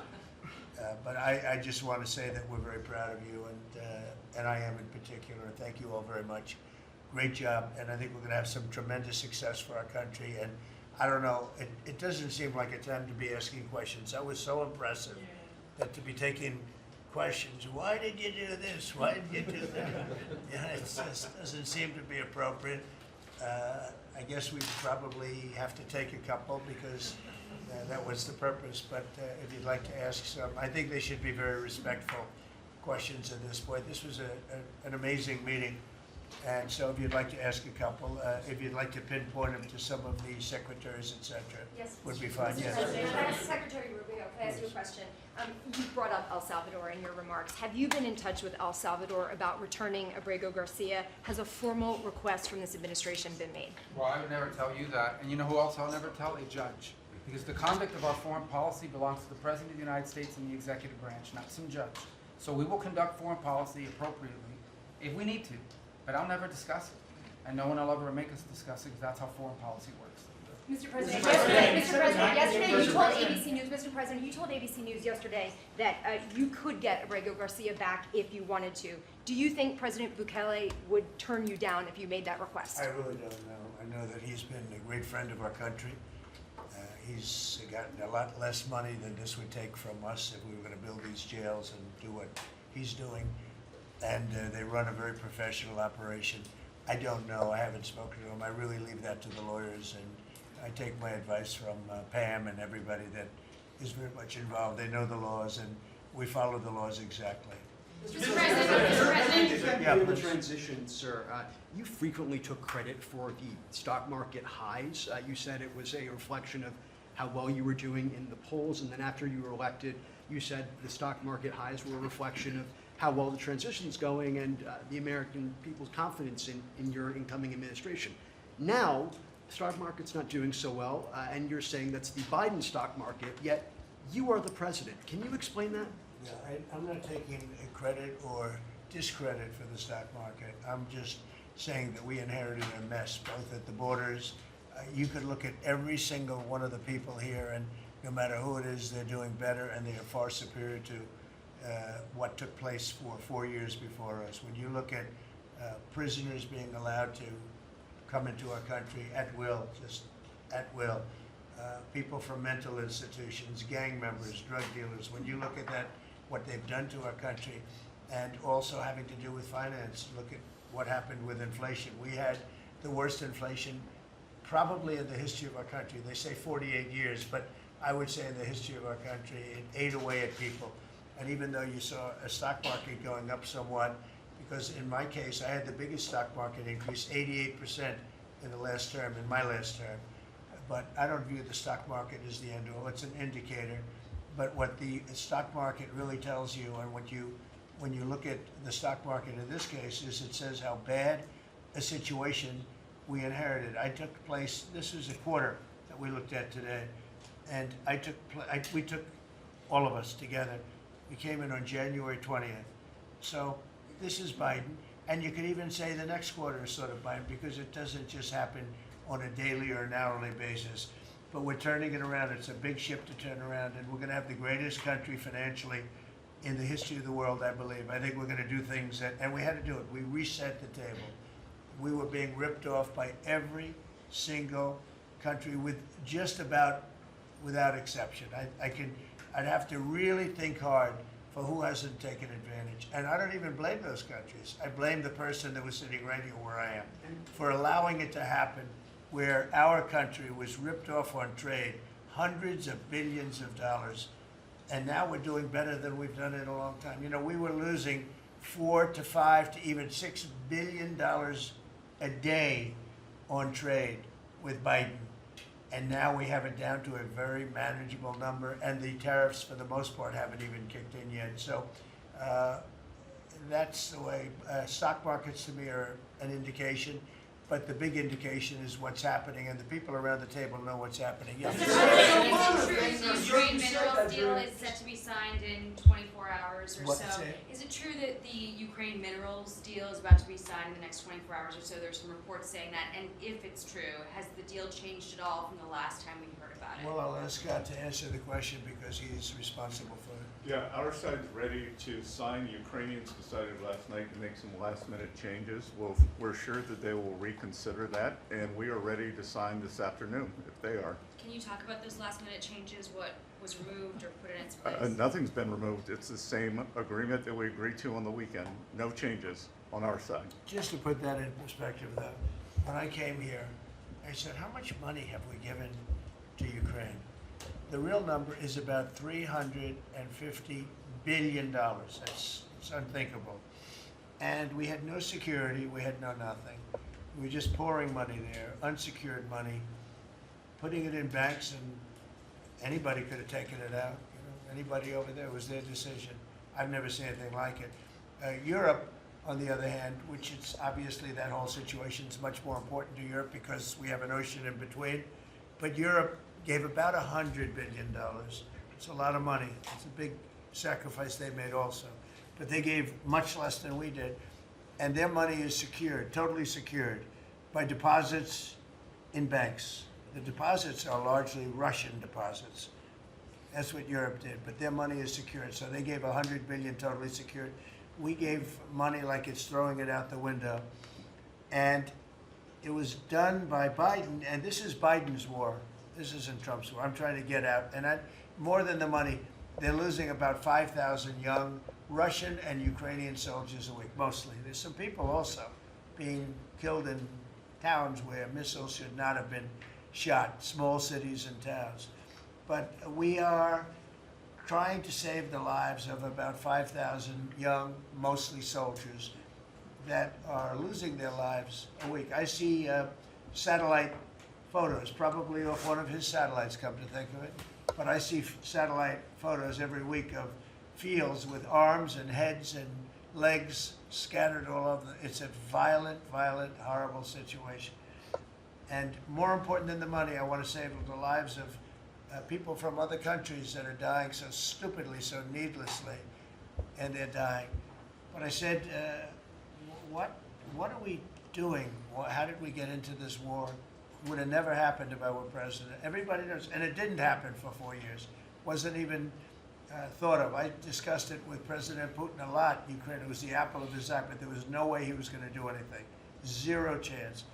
And I said, you know, we feel foolish. The Europeans are putting up money. It's totally secure. They get the money back. We're putting up much more money. We have absolutely nothing. And I didn't want to make a complicated deal. I didn't want to make a deal that couldn't be made because Ukraine doesn't have very much money. They're going through a very bad period of time. It's been brutal. But I felt very foolish being a judge. So I said, well, we want something for our efforts beyond what you would think would be acceptable. And we said rare earth. They have very good rare earth. As you know, we're looking for rare earth all the time. Rare earth is called rare for a reason. And they have a lot. And we made a deal where our money is secure, where we can start digging and doing what we have to do. It's also good for them because you'll have an American presence at the site, Chris. And the American presence will, I think, keep a lot of bad actors out of the country, or certainly out of the area where we're doing the digging. So we made a deal, and I assume they're going to honor the deal. And, I put Scott in charge, and Scott's done it beautifully, but we haven't really seen the fruits of that deal yet. I suspect we will. I suspect we will. Mr. President, progress. You had set a 90-day deadline through an executive order for Secretary Sexist and Nome to review whether to recommend to you whether to invoke the Insurrection Act to send troops to the southern border. Is that something you're still considering? Well, I'm talking to them, and it's not hard and fast, but I'm talking to them, and I will tell you that the border is the most secure it's ever been. We have never had anything like it. And when you said, Christy, before, it's 99.999, and I guess that means one person maybe, or two people. It's actually turned out to be 3 people came across the border versus hundreds of thousands of people under Biden. And we're talking about people coming, look, people, they have souls, they have hearts, many of them are good, but we have a country that's under siege. We have a country that really is I think it's under attack. In many ways, worse than under attack, because there are no uniforms. You don't know who the attacker is, so you really don't. It's not like you're fighting an army. You're fighting people. You don't even know who they are. But 11,888 murderers, many of them murdered far more than one person, are roaming. Now, some of them have already been caught. A lot of them have already been caught, taken out. But we're being impeded by judges from doing our job. And hopefully that situation's gonna be solved, because I think nobody wants to have murderers and people from jail, and I mean for serious, serious crime. I remember the Biden people used to say, no, these are aliens that came into our country and they don't commit crime. I said, they don't commit crime, they commit worse crime. They make our criminals. Some of these people that they've allowed in through open border policies, the dumbest thing I've ever seen. You can look at some of these people and you say, this is not gonna end well. But the people that they've allowed into our country are making our criminals look like the nicest people on earth. I will tell you, these are serious criminals. These are violent criminals. These are people that would kill you and wouldn't lose an ounce of sleep, and they wake up the next morning and they don't even remember it. This is a rough, tough group of people, and we've got to get them out of our country. And the law says, I believe, I hope, and I think Pam will be very successful in proving it, but we've run into, I would call them rogue judges. Somebody could criticize me for that. These are rogue judges. These are radical left, generally radical left, horrible judges. And we didn't lose all of these people. You know, we've lost a lot of people to death and to rape, all sorts of crimes committed by the people that poured into our country. And they came in totally unimpeded. Just come on in. And you see it every night. You'd see thousands and tens of thousands of people pouring into our country. We have no idea who they are. And to this day, we're looking for people. We have no idea.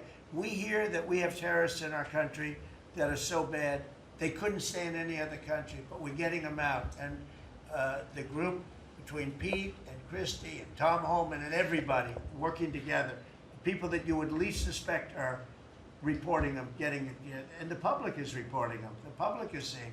The public is calling and they're saying, you know, I live in a house and next to me moved in a group of people and they are very violent, and would go and would find out and would say, yeah, you're right, they were really violent, and we have information on most of them. So I just think it's incredible what's taken place.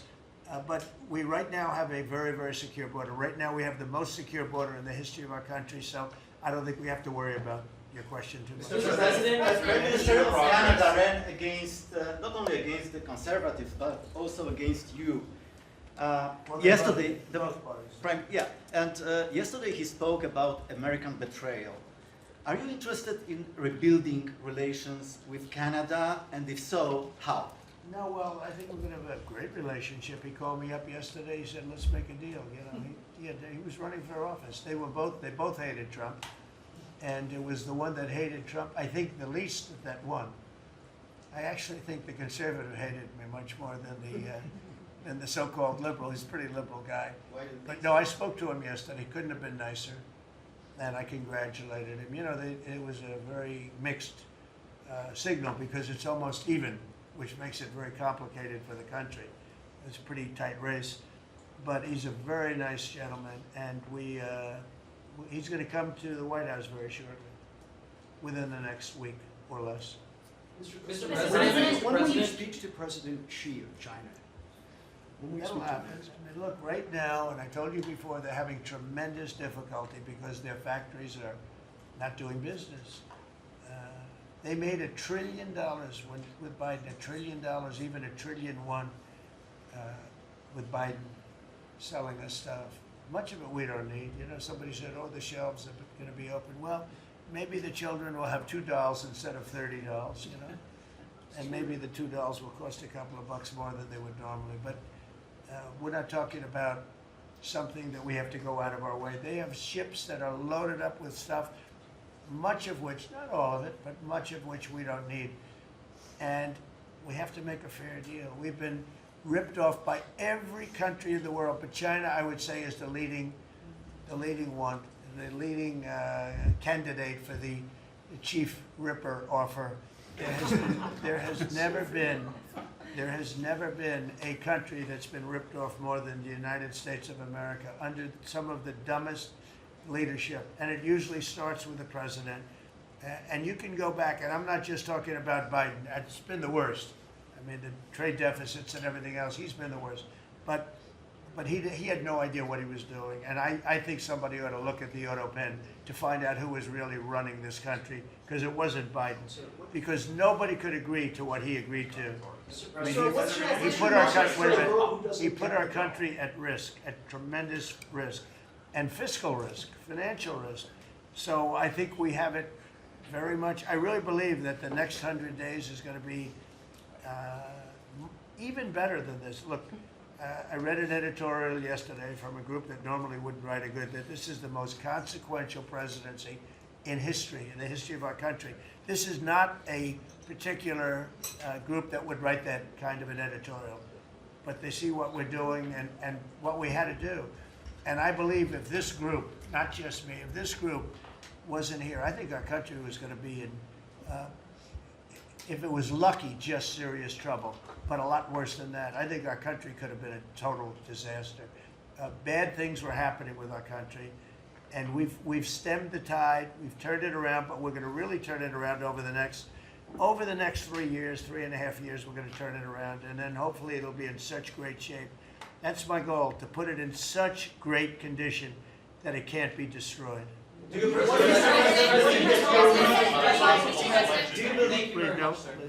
you mentioned this last night in your speech in Macomb, but we're facing an unprecedented situation where there's a lot of abuses of nationwide injunctions, sort of seemingly designed to curtail your power, specifically when it comes to deporting these illegal, violent aliens that came in under the previous administration. Yeah. Have you spoken to your team about ways to mitigate this and continue to deliver for the American people on that aspect? There are ways to mitigate it, and there's some very strong ways. There's one way that's been used by 3 very highly respected presidents, but we hope we don't have to go that route. But there is one way that has been used very successfully by 3 presidents, all highly respected, and hopefully we don't have to go that way. But there are ways of mitigating that. I want to thank you all very much. I thought this was an incredible cabinet meeting. I think there's probably has never been a cabinet meeting like this, and you've never seen it on tape, that I can tell you. And I want to just congratulate everybody at the table, but we have a lot of work to do, but we're off to a great start. Thank you very much, everybody. Do you enjoy, Mr. President, taking the White House back second time? Thank you, How's your life here? Thank you, everybody. I'm working hard. I like my life. I'm working hard, but I like it because we're doing a lot of good for a lot of people. Thank you very much. Thank you. Thank you, everybody. Thank you.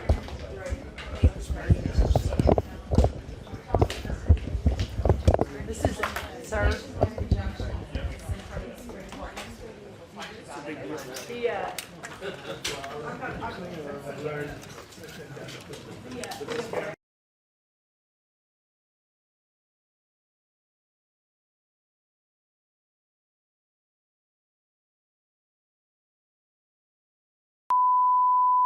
This is the primary audio.